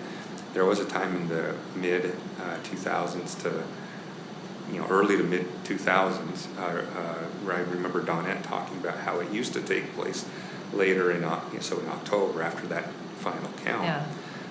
But there was a time where there was a desire to start school earlier, speaking of the calendaring. And so you started to have these contracts and teachers starting earlier with students starting classes earlier. And then principals were giving feedback at that time. And this is really elementary because you find in junior high and high school, they have the funds to be able to, even if the counts are a little bit off, they've historically been able to save themselves and pay for those additional FTE. But an elementary doesn't have that same luxury. And so elementary principals were given feedback saying, we have these poor kindergartners and first graders. You could even make the case all the way up to 5th and 6th grade that they've now been in school since August, and they've come to love their teacher and the routine, and to disrupt them now all the way in October was difficult. And so it was around that time frame that they pushed it up just a little bit because the start of school had been pushed up, and you started to see us do the fall staffing adjustment mid-September. And when I stepped into my role as associate director over elementaries each year that I was in that role, that's when we would do it, about that second week in September. Again, bumping it up 2 weeks, you could argue helps a little bit, but it was still very difficult. It's very difficult. It's still hard. All right. This gives you a little taste of where the numbers come from when we look at staffing, when that timeline begins, at least here in Granite in December, what that looks like in spring surplus, the role that HR plays in that as gatekeeper, the role SLIDs play in that to help add context and be able to appeal. Those appeals that happen in the spring and all the way through the summer, when something needs to be adjusted, and then into the fall, how we adjust when those numbers come in and students take their seats. I open it up to any questions that you might have. I think some of the reason, just board members, just to remind you that we asked for this was because we wanted to see what the FTE allocations were compared to other districts. So I hope that was one of the things that you guys all looked at as we're moving forward, as we talk about FTE and about the number of kids that we have. The staffing ratios, The staffing right? ratios. Yeah. Is there any other questions? Just when you get an appeal to the committee, how long does it take before there's a decision made for that school so that that principal knows what looking at for their FT? Yeah, great question. So I have this last year to base it on. We made a slight change. The appeals used to go to one person. Before Steve, it was Keith Bradshaw, and then it was Steve. There was some conversation, though, about having one person responsible to make the call and maybe not having all the lenses to be able to look through. And so last spring, under the direction of Ben and district leadership, we looked to set up a committee that would be an appeal committee. And so it was very intentional as to who was included in on that. So going now to answer your question, based off last year, when that came in, we had a scheduled time to meet once a week at the very least to review those appeals and then get back to the administrators that had sent the appeals in. Our goal is to be as quick turnaround as possible. Now, I said we had a scheduled meeting time, but I remember, and those that were on that will remember this too, we met multiple times a week when those new ones came up to try to be able to be as responsive as possible. And then throughout the summer, we would check and make sure if there were any appeals that we stayed on top of those as well.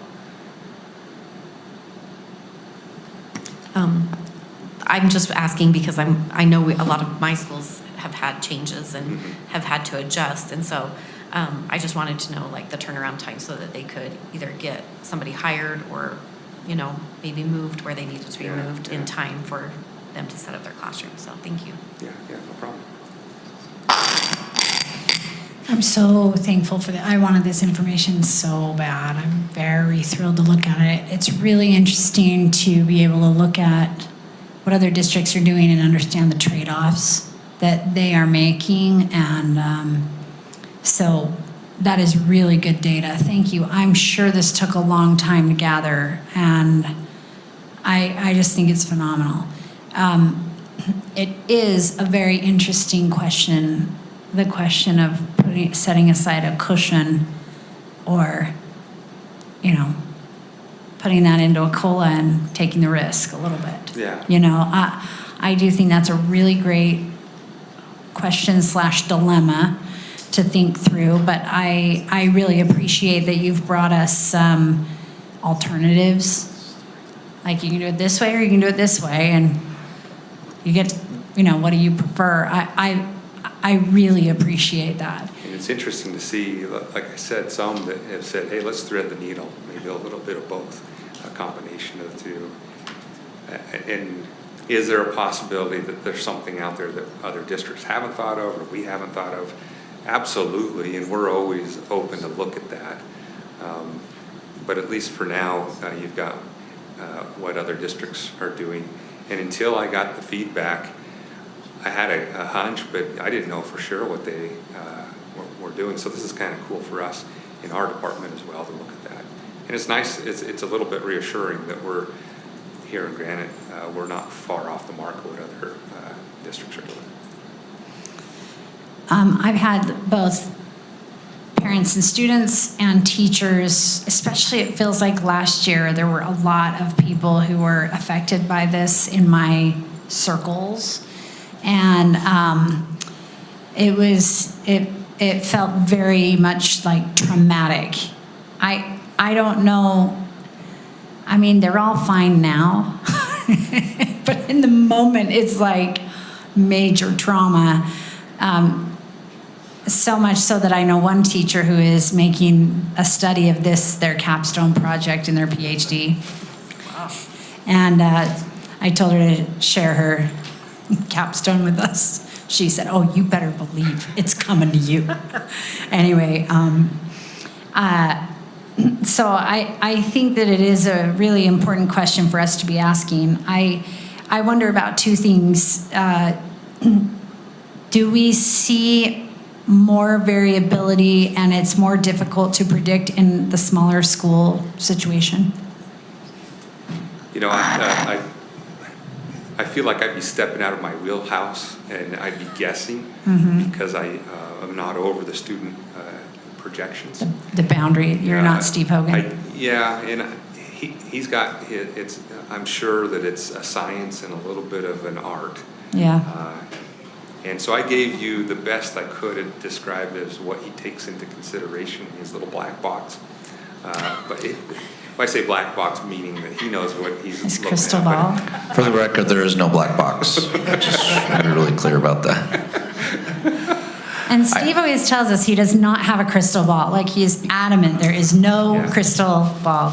I Do you have think any there's an Steve, to assumption that? from the public that we are getting up-to-date information. We're getting, we know where everybody lives, and we know how many children you have, and we know when your preschoolers are going to be coming up into kindergarten. And We don't. it's just not accurate. So we've actually been trying to work under state law to obtain additional information from our charter partners so we can better predict.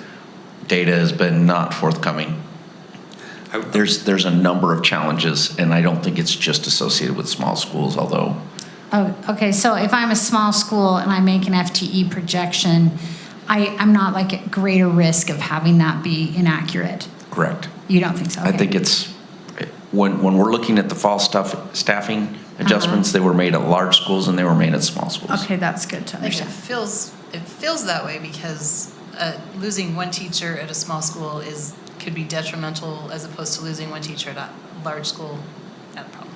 I'll That give you might two be examples. In 2 falls ago, we were expecting a large development at one of our elementary schools that didn't come to fruition. We ended up moving 3 teachers from one school 6 weeks into the school year.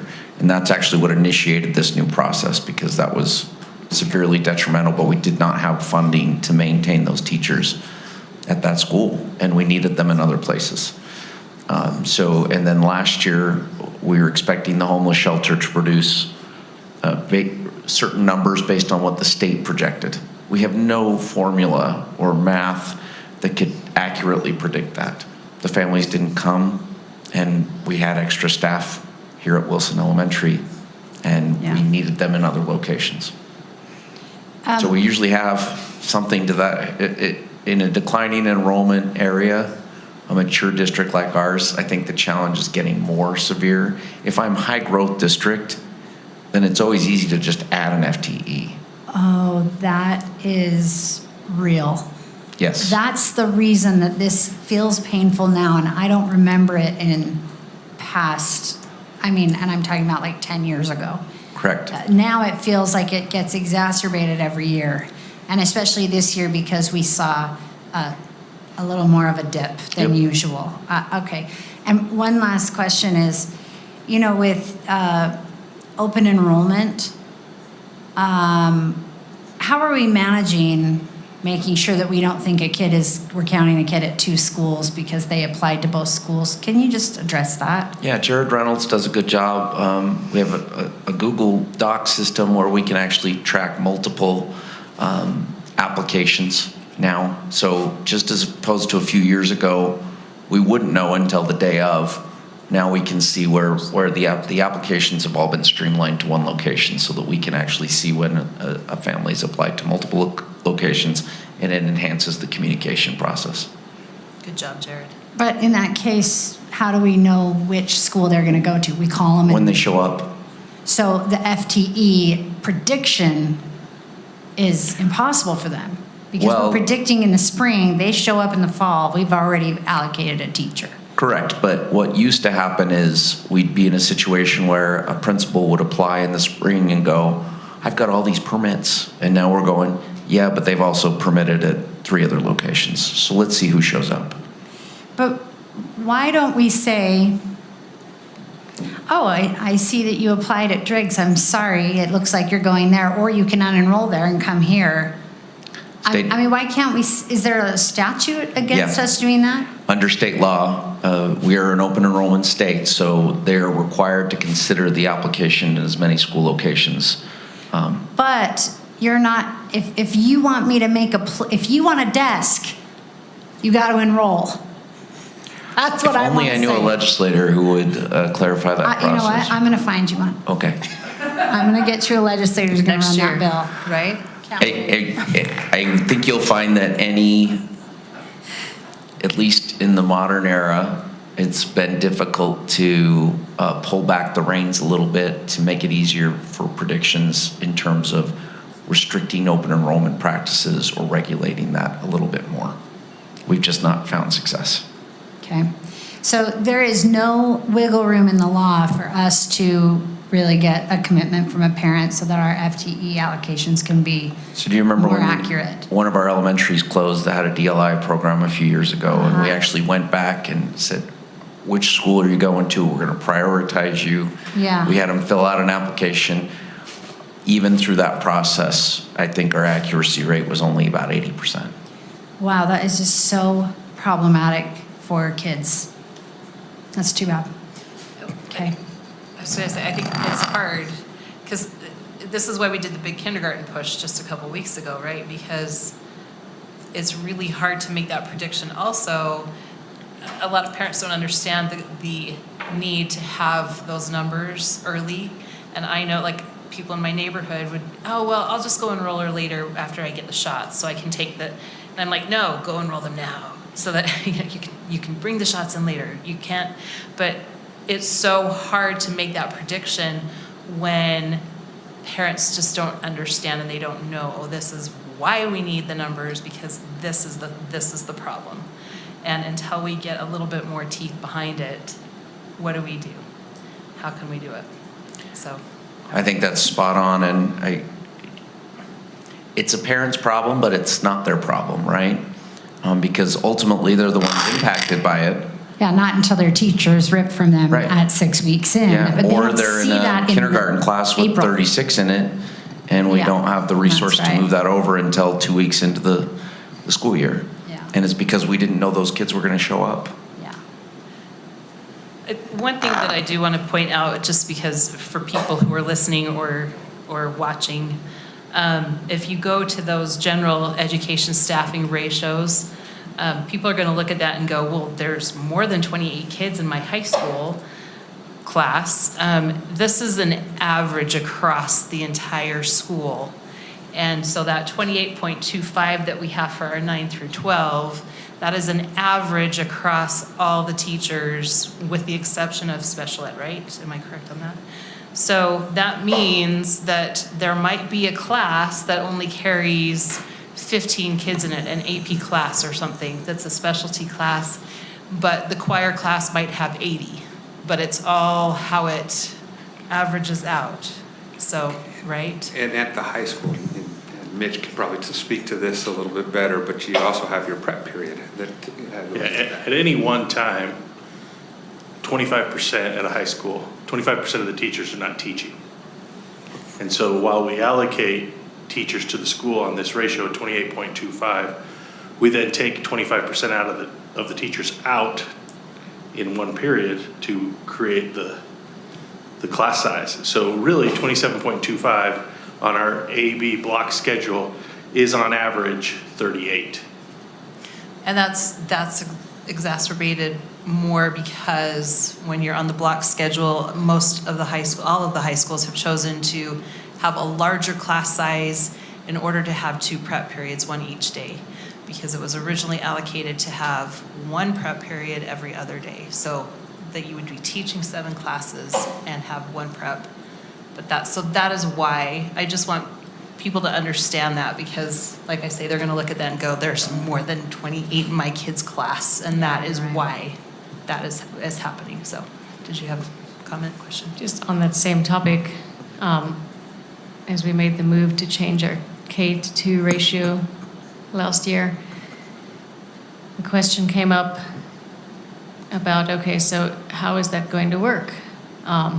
So is it true that when we fund the school based on their projections for enrollment, but then the principal can determine how to allocate those funds? So it doesn't necessarily mean that because we funded more for K through 2 that they'll actually have a smaller class.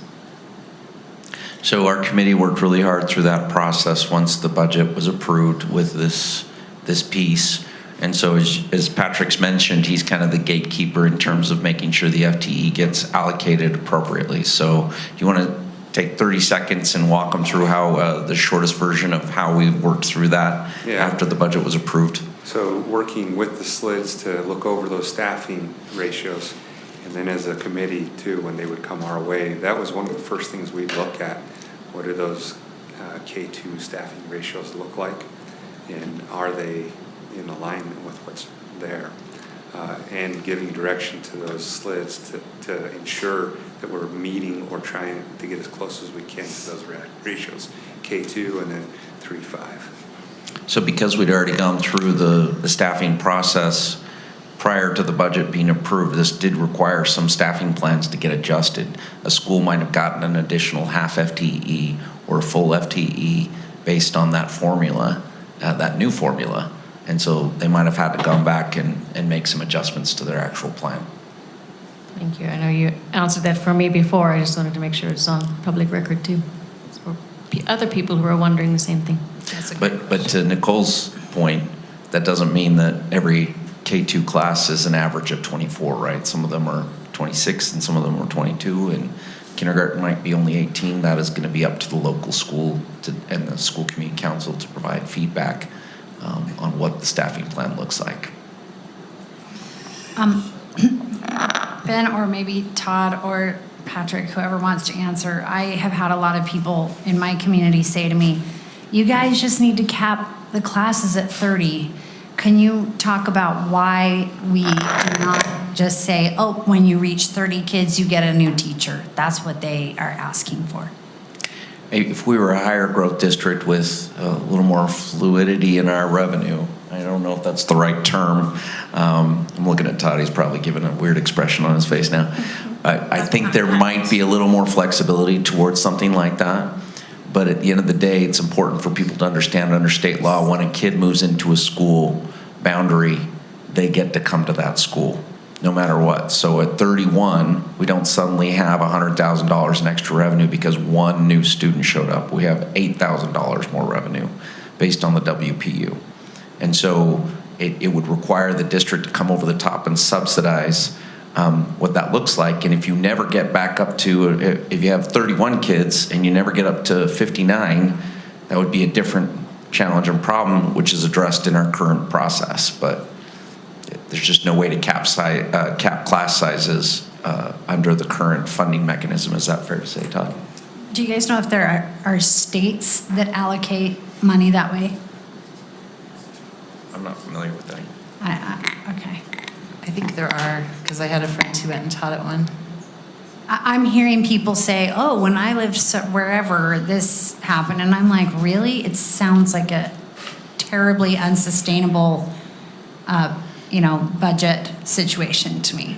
And they also have different funding mechanisms for their schools. Mm. So it's not driven by a WPU formula.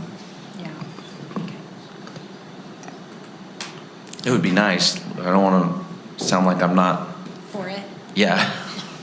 I'm also for that calendar that Karen mentioned earlier too, but that's not going to happen either. We're gonna have Karen do it next year. We should always have a plan that's like the dream calendar that's not up for a vote. And then we'll say, this is not the one that's going to happen. Okay, thank you. Thank you, Patrick. Any other questions? Thank you, Patrick. Thanks, Patrick. All right. We're going to invite Dr. Brownville back up. We should have just had you go all at the same time. She's not saying anything, but she agrees. I thought you probably saved the best. We saved the best for last. That is not true.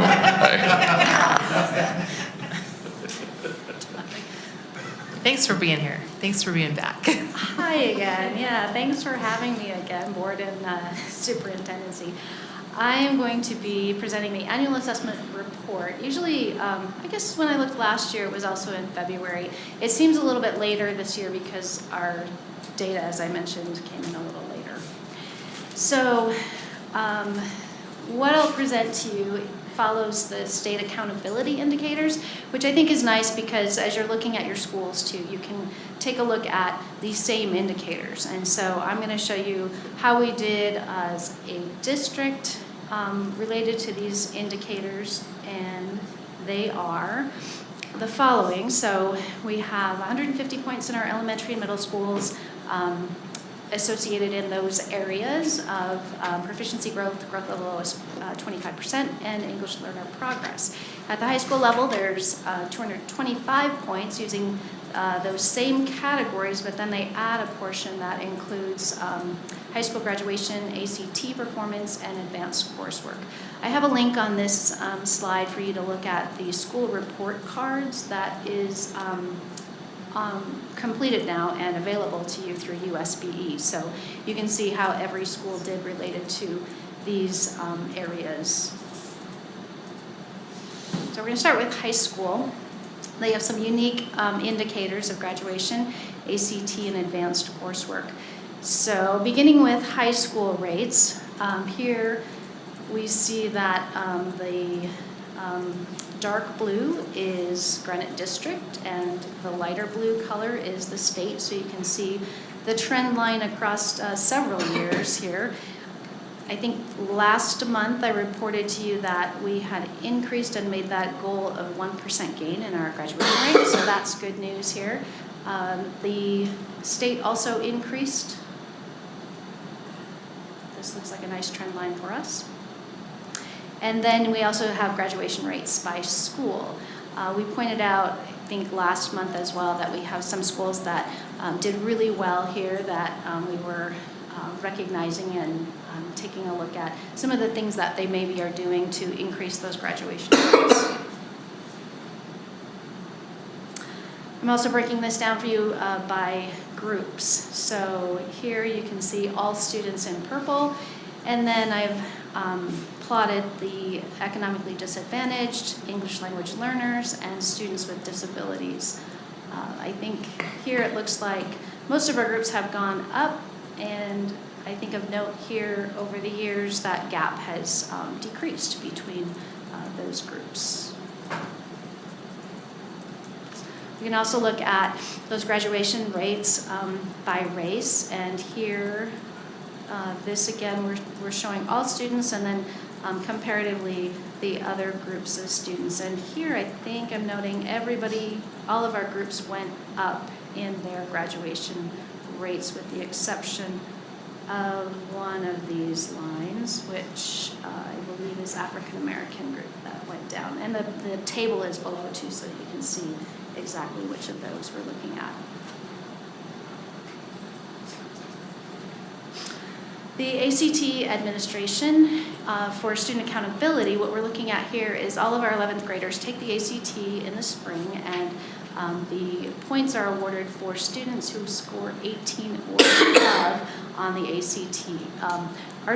Several of our students take this multiple times. This is just that 11th grade administration. And here I'm showing the state percent of students compared to Granite District percent, and then each of the schools and where they've fallen in terms of their percent of students who are scoring 18 or above. Tyler and I have been working a little bit with our high school principals, noting that these are decreasing in several of our schools, and so we're trying to work on some creative ways that we can work with our schools to maybe look at improving this number so we can have more of our students that are scoring at a higher level on the ACT. I have a question. Could some of the lower numbers be that some of our college or higher education are requiring some ACT? I think there was a gap where they didn't require that for a little while. Is that accurate or not accurate? So maybe it wasn't. You are correct. There have been some changes in which colleges are requiring ACT. This particular piece is not impacted by that, however, because all of our 11th graders take this as part of our state testing. And so every 11th grader takes it. Now, what could impact it is if we have some students that are more motivated to take the ACT multiple times so that they are getting a better score to take with them to a college application, then yes, we might have this decrease slightly. That would be pretty difficult to tease out, but it's a possibility, yeah. I mean, just having my kids are a little bit older now, but I know that was, for a little while, they talked about how, well, it doesn't matter because I don't really need this score. And so maybe some, Yeah. I'm wondering if This that's is kind exactly of it. came over into I think this. what Chris is referring to is years ago when the ACT was not required by high schools, it was those who wanted to take the ACT. And so if you're gearing up for college and you want to take that ACT, your score is it's going to tend to be a little bit maybe average or above average, right? And then when the high schools came through and we said, no, all 11th graders are going to take it, we saw a little dip in the ACT scores because it's kids who are there and don't necessarily want to be there taking that test. So I think, is that maybe what you're referring to? That was several years ago. I don't remember how many years ago when they implemented the ACT was going to be taken by all 11th graders. I'm not sure. I'm just wondering if that's just that trend of it doesn't matter as much, that it used to have more weight to it. So I don't know. I have a kid in all of those colors, who graduated each of those colors, and the purple year was the year, I know, it's really rough. And the purple year, that was the year that they said, you no longer need this to get into college. And that year she had already studied because she was serious. And then her brothers who came after were like, I mean, I guess I have to go take this. They didn't care at all. So I do think there is something to this. The only reason that you care to do well on this is for a scholarship at this point, because it doesn't impact, they don't ask for it on the admissions, at least to our public universities. So I have a question, because I know that the law changed and we can no longer take the tests and make them part of the grade, but could we, just as an incentive, say, if you get this enough of a score on here, we can replace your ELA grade or for this quarter or whatever. Can you do an incentive like that, which would help maybe? Because I think it's true. There's a ton of kids that are like, I'm not going to college. Why do I even care? I'm coming and I'm hitting the numbers and then leaving. So how do we help these kids take it more seriously? Yeah. How do we? What's your solution? I want to know. Well, What's you the know magic? what, I think maybe I would say we work with some of our high school principals to talk about how do we motivate kids to do well on any test, right? Because I think it happens, on our Utah Aspire Plus test as well. So Tyler, I don't know, you maybe have some insight into this in terms of being at a school and motivating students to do their Yeah, I think Jones hit it right on that this conversation does affect ACT, but it's across the board on all of our assessment.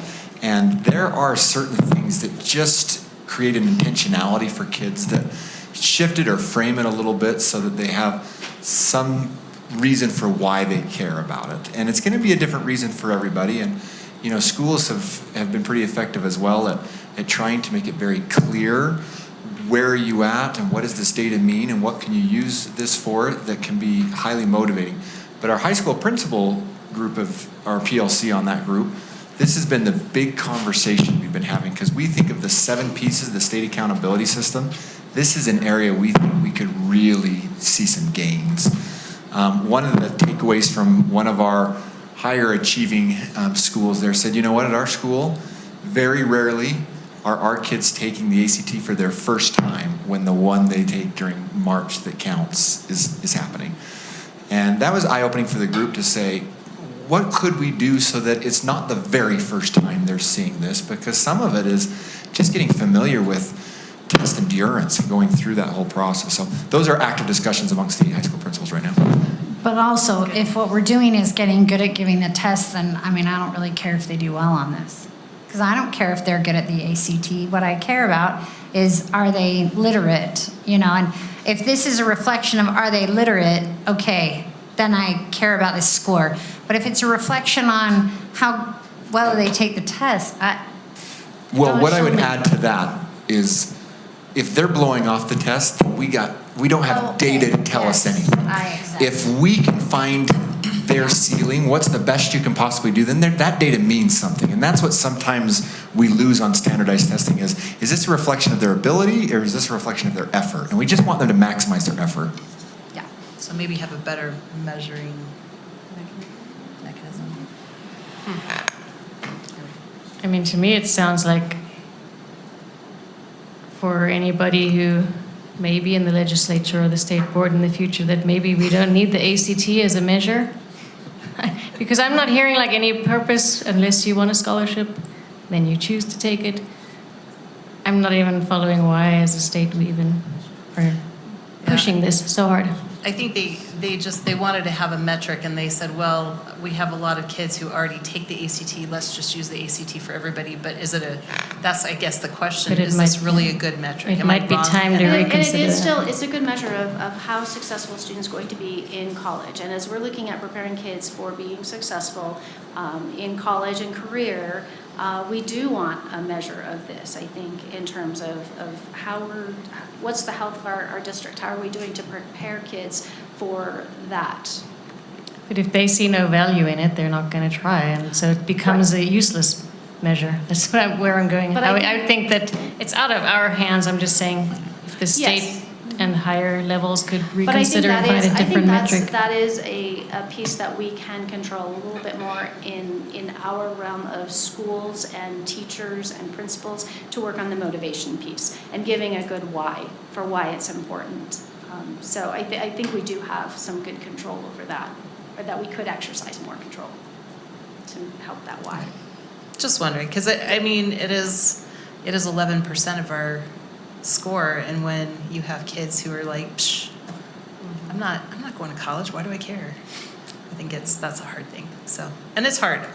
I'll admit, I sat there last year, a student brought a sample question, and they were an ML learner, and I was like, I read English perfectly, and I don't understand this. I don't know how you're ever going to pass this test, because it was hard. Yeah. Granted, I've been out of high school It's for another good a little bit, a couple ELLs, years. special ed, they're all taking it. Yeah, they're all taking it. So anyway, okay, sorry, go ahead. All right, we're going to move to the next indicator is also getting at this idea of how well are we preparing our students with advanced coursework in this indicator. So here we're looking at the percent of students who are earning a C or better in advanced courses, AP, IB, or continuing education, or completing a CTE pathway. Here I'm showing for you the percent of our students, and this is a cohort base. So this would be the students, the percent that you're seeing in 2025 is representing our graduating cohort 2024 group. So it's a delayed indicator. The black dot is to help us put it in context a little bit with how the state is doing relative to our performance in this area. We're looking at different ways to collect this within our academic subcommittee that helps us look at leading indicators to see how are we doing with getting kids enrolled, how are we doing with getting them to continue to be successful in some of these courses too, to be able to impact this number.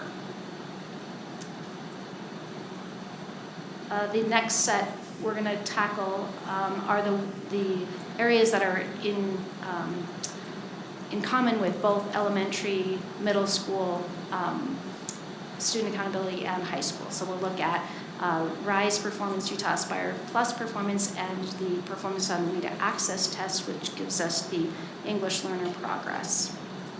So beginning with English learner progress, this is based on the WIDA Access test. And here we're looking at each of the students who takes the WIDA test has a target. And so if that student's target is met or they become proficient based on their score on WIDA, they are in this percent. And so here we break this apart between K-8 and high school. What I think is notable here is our high school percentage has gone up over the last few years, from 2023 to 2024 and 2025. We've had some unique things that I think are happening in our high schools to be able to provide that why for our students. And I think Tyler was also spearheading this at Granger, and then it spread to other schools where he was really trying to celebrate those students who are English language learners and help them understand why they're taking this test again and how cool it is that they speak another language. And that, I think, has impacted our ability to increase this number. It is concerning that our K through 8 student percent is has been decreasing at that same time. So it's something we'll have to tease out a little bit more and see what we want to do to impact that in a different way.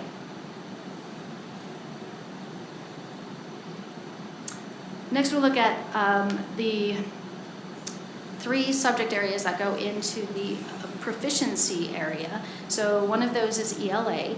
This is based on RISE and Utah Aspire Plus. And here I've broken this apart so you can see by grade level and then by year for the last 3 years, so we can see a little bit of a trend. So the darkest bar is showing you the 2025 results for each of the grade levels as you move across here. Again, I have the state as the black dot on top, so you can see how that compares. And here, I think notable is our 9th and 10th grade increased, but we also want to take into account that the Utah Aspire Plus test that's given changed a bit in terms of what we were looking at for that ELA test score. It became more of a reading comprehension, reading complex texts and being able to understand what you read. That also was a change in our RISE testing as we looked at a better match to the standards that were being taught. So that may have impacted what we're looking at between 24 and 25 with our 9th and 10th grade. So there no longer were editing passages or things that had to do with more of the language piece of it. It's really more of those reading standards that we're looking at now.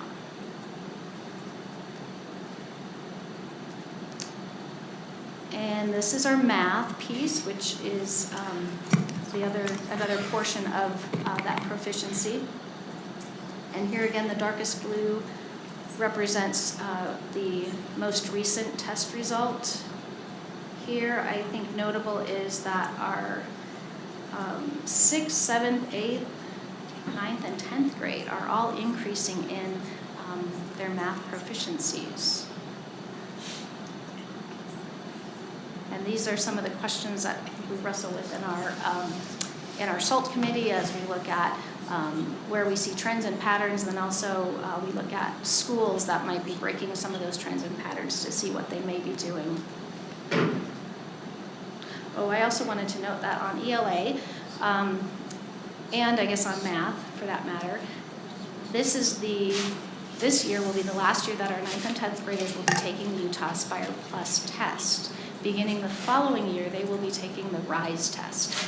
The difference here will be RISE testing will be an end of course test rather than an end of grade level test. So our 9th and 10th graders have been taking a general test at the end of 9th grade. When we move to RISE, it will be more specific to the course that they're taking. So that will give us different information, and we'll see what that looks like. We've been really happy with the RISE platform and what we're getting from RISE, so I think it will be a good move. We've had, I think, teachers who have been less motivated to look at this data too as Utah Aspire Plus because in the 9th and 10th grades, because it's not necessarily their students, particularly in science, where our students are taking multiple science courses, but you might be taking biology, but that biology teacher has a hard time seeing themselves in that science result. So our science tests are here. Here we've got, we follow a trend in 9th grade too, where there's a gradual uphill in science results.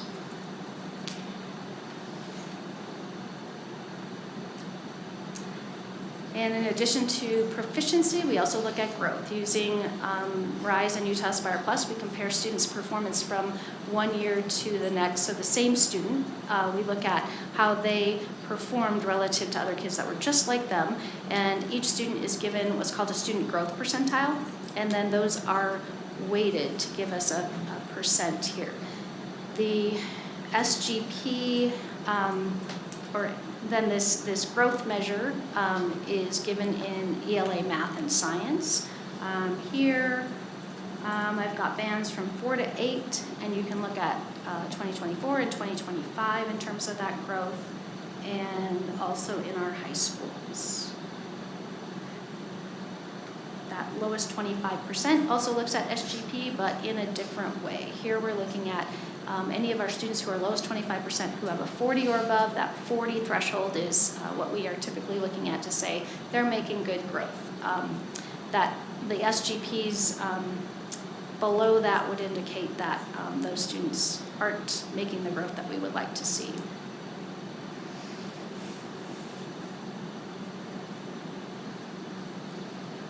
And lastly, I'm showing you early literacy measures here.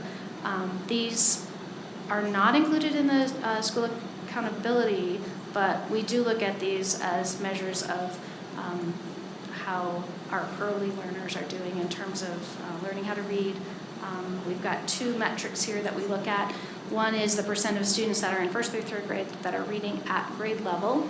At grade level, as defined by the Utah legislature, is they are scoring above benchmark on their Acadians reading test. I think this becomes a little confusing because frequently we talk about students who are at benchmark or above.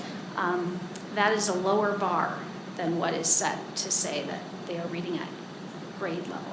So this above benchmark is what's displayed here. So 38.4% for our 2025 group. And then the typical or above progress at the end of the year for 2025. And that dipped for us in the last few years. We are seeing really good results though in kindergarten. So I think some of this work that we're doing with milestones and helping our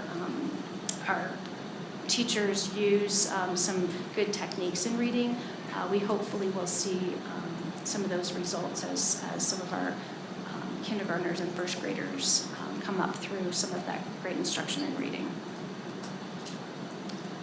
And lastly, I have some resources here for you. I think last time there was a request to see all of the district's ELA math and science percent proficiencies and MGPs. So I have a link at the bottom of here so you can see that in a single PDF. And then Data Gateway has a lot of really great visualizations for a lot of these pieces that we talked about, as well as there's a public Tableau site that USBE puts out. Questions? Any other questions? No, but thank you for putting all those in one place for us to look at. That's super helpful. Thank you. I hear your name in a lot of different schools, Joan, and it's always good. So everybody knows we love Joan. So thank you for giving a 5 o'clock presentation and a 9:23 presentation. So and celebrating our schools at 7. Yes. 30. So thank you. All right, thanks. Thank you. All right. Next up on our agenda is Doug. Bring us home, Doug. This is going to be breeze, right? What's that? This is going to be a breeze, right? Because these are all second readings. Yeah. Thanks for saving the best for last. Appreciate that. We do have 3 policies, 3 second readings tonight. The first one, the board had actually suggested a couple of changes. And so the first policy that I sent out on board book was not the one that included the changes. So this one now has the changes that have been requested. The changes to that policy, you'll recall, the first one was starting off, this is Article 7C2, and this is our school grounds access and safety policy. The changes that we discussed last time during first reading was under C1. The request was that principals, after consultation, rather than with their leadership and improvement director, it was going to be with district leadership. We also included that in a second spot in the policy as well. I'm trying to find it, hang on. In 4C4.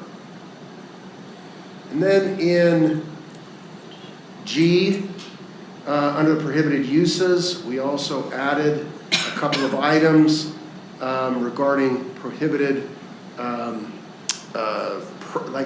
presence on school campuses for folks that have no reason to be there. And then under H, we did include under H1, we had discussed the possibility of other animals that may be allowed on campus for a variety of reasons. And so we included some exceptions to that paragraph as well. So with those changes from the first policy, from the first reading last month, I'm happy to respond to any further questions that the board may have. Are there any questions? Otherwise, I will entertain a motion. These are second and final readings. I move we accept Article 7C2, School Grounds Access and Safety as a second and final reading. I'll second. We have a motion and a second to accept Article 7C2, School Grounds Access and Safety as a second and final reading. Are there any comments? I just am curious, the dogs or other animals, what scenarios are we? Like an alligator. Have we experienced, or are we talking about with other, like an alligator, yeah? When the principal kisses a pig for the fundraiser. You'd be surprised. We've had, we did have a comfort animal that was a python that was brought to school that was supposedly a emotional support animal. So we have had a few things. But other animals is also referring to animals that we do bring to campus for educational purposes, for assemblies, for the terrarium in the second grade classroom, those kinds of things. Okay. Did the python wear a vest? Python didn't have a vest. No vest, no comfort. No. Sorry. Apparently it was a beautiful python, though. I'm just thinking of the scenario where, someone is carrying their pet hamster across school grounds and now they're breaking our policy or something like that, where as long as it's they not don't really a poop, negative. As long as they don't poop on the ground, we're going to be okay. Right. Yeah. As long as they pick up after their hamster.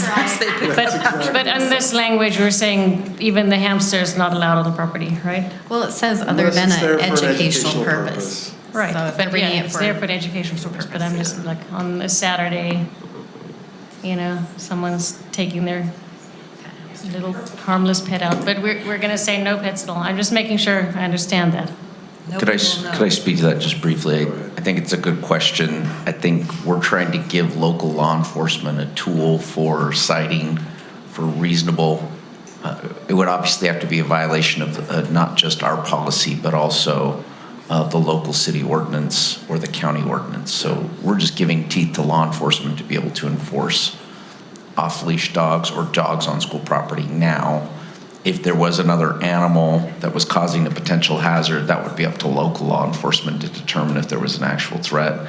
They would not, they would obviously take into consideration our policy, but it wouldn't have legal bearing if Harry the rat was hanging out with his owner. But the superintendent is correct that law enforcement wanted us to put in writing what our prohibitions were, so that they had more to work with when they were actually addressing patrons on school property. Sure, and I understand that and the reasons we would do that. I'm just trying to make sure, because in the past I've been thinking this applied to dogs, and now I'm thinking, oh, it's any animal at all. So our signs are literally going to say like no animals. Yeah, we'll be updating signage over the next several months and working on a public education campaign. I mean, I could see somebody take their horse onto school property, or my grandfather does birds of prey that are injured, and he takes them out places and helps them fly, and they come back, and I don't think they should be at a elementary school. So I see, and the python, I don't want the python there. Comfort or not. I thought you were making like a Zootopia reference or something at first. I really have no idea what. But there are many animals. It wasn't a service animal, just to clarify. It Oh, wasn't I thought you said it was a service. No, it was an emotional support animal, not a service animal. Remember, we make a distinction. We did make that distinction. Supports their emotions. Okay. Okay. Where are we in this conversation? Have we have a motion? We've had a motion and a second. Clark, did you have anything to add to this I do. conversation? I'm just wondering. I do have one comment. I call the question. All right, we've had a motion and a second. I think you have to vote on the call of question. I'm just saying. And that's the most serious comment that's been made in some time in this room. Hey, I was trying to bring us It around. is Clark. serious. Without objection to the call to question, we'll go ahead and vote. All in favor, please say aye. Aye. Any opposed? All right, motion carries. I'm not taking responsibility for that last one. On the next one, we have high school graduation standards and requirements. This is the policy, you'll recall that we added a portion of the policy right at the end that allows for our,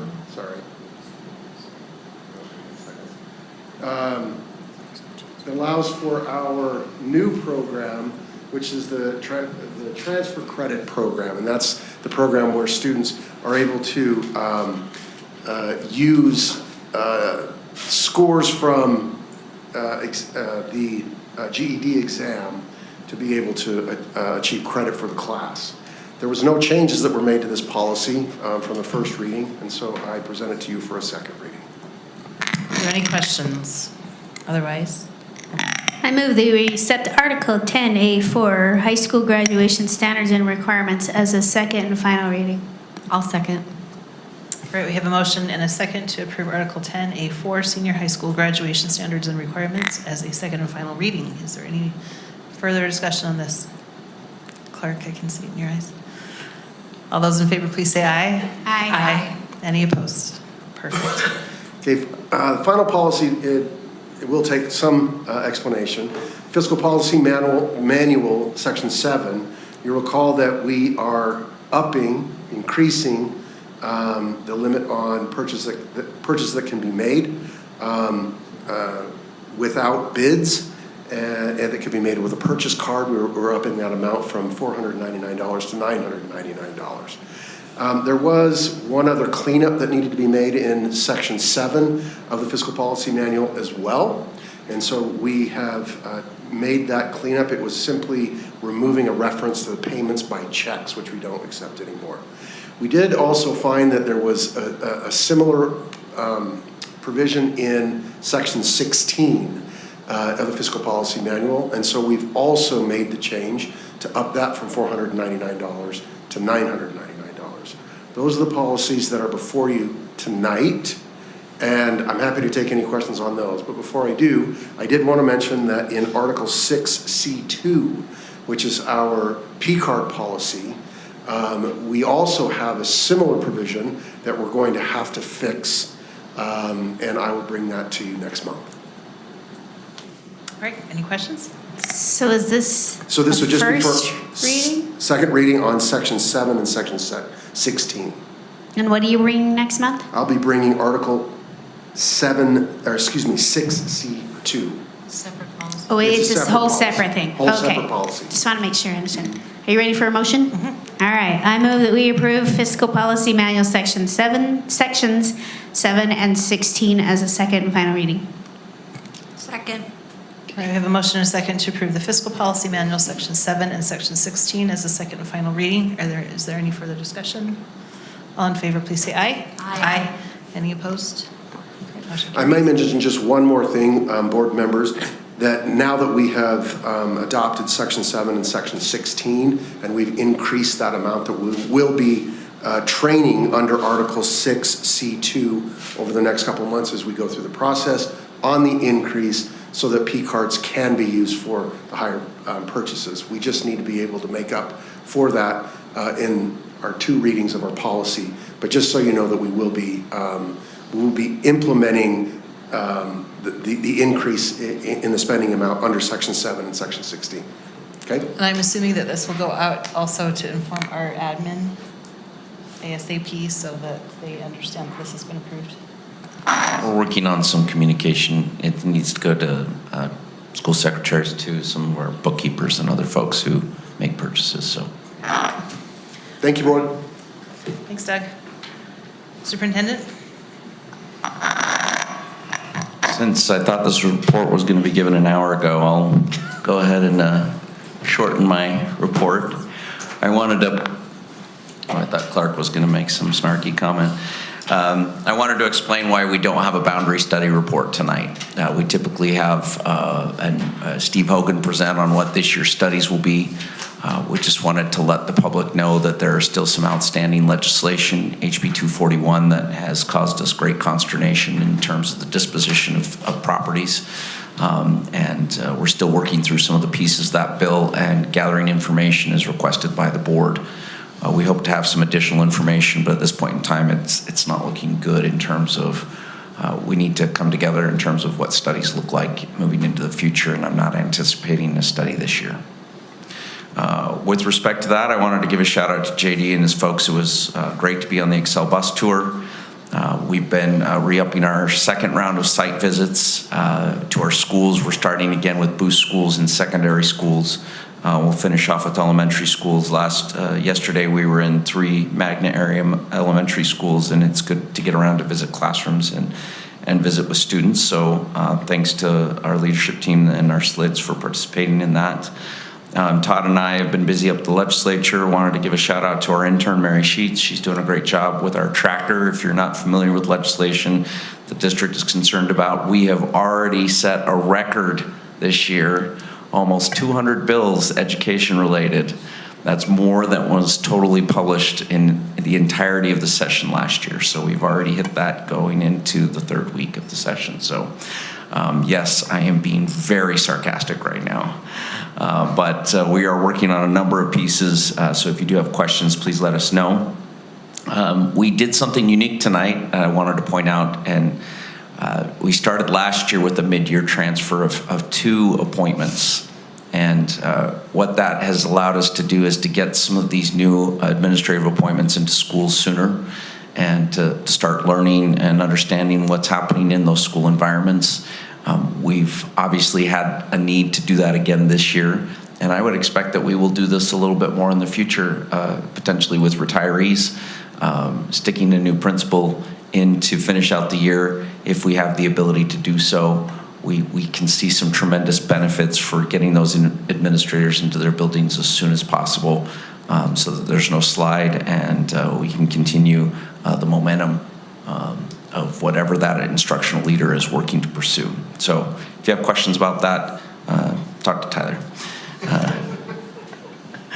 I wanted to give a shout out to Leslie's efforts with respect to our principal professional learning, our principal PLCs, and our professional learning committee that she has been housing. We have been doing a tremendous amount of changes in the way that we support our schools, and it's a direct result of her efforts that we're able to align a lot of these pieces through our PD. And one thing that I've been hearing consistently from principals is how much they're appreciating and enjoying their cadres at our principal professional learning, and how that's aligning with their work in their schools. And so I've never had a principal say they were so glad they came to a meeting today until this year. So thanks to Leslie. Again, her leadership is helping to develop the capacity of our principals to be more effective instructional leaders, and this will help us work through some of the changes and help us achieve our goals. So with that, that's my report. Thank you, Superintendent. Julie? We had a great district community council meeting. I can't remember when that was, recently, and the parents, as you already heard, just gave feedback about proficiency-based learning, and our administrators listened, and it was really great. They did a really good job. Salter County Parks and Rec did meet this month.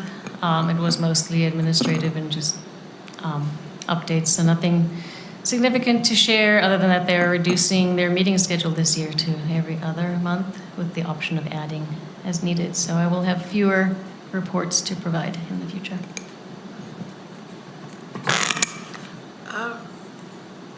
Legislature, so USBA is up there, and on Fridays we have a JLC meeting. You're welcome to come and hear and see what they talk about and who what legislators are doing, and that's all pretty much for this month. They do have a meeting that we need to, I need to go to, just to jail. You can tell I love this. I guess I have to go to that thing. So, anyway, come to the legislature if you can. Budget and Finance did not meet this month, so I have nothing to report. I have nothing from the Benefits Committee. I have two things tonight. First, Todd and I participated in the taxing entity committee with Taylorsville City this past month, which resulted in an extension of it's utilizing still some past terms, but it's in essence a redevelopment type of an effort and partnership with Taylorsville City. And I just want to particularly express thanks to Todd for his leadership with the county and the state school board and leading out in making it a very successful process for the district and a successful outcome for us as a district and partnering with Taylorsville City in that regard. And then secondly, I want to report to the board and to this robust audience tonight that I've been unfairly targeted with some suggestion that I have been snarky or otherwise sarcastic in this meeting, which I have not expressed anything of that nature in this microphone since 7 p.m. Hakuna Matata. All right, our 8-hour workday, we actually have shared a report with you on that, our task force, and I think it has been very productive, and we've had a really good experience with that. So we are heading into next week with trying to form some recommendations. That has not happened yet, so nobody panic yet. But we're looking at what we can share and put together as we go forward into negotiations. We did not have law and policy this month, and so that's why we didn't have any first readings, but we will definitely have some next month. So that is all I've got. Having reached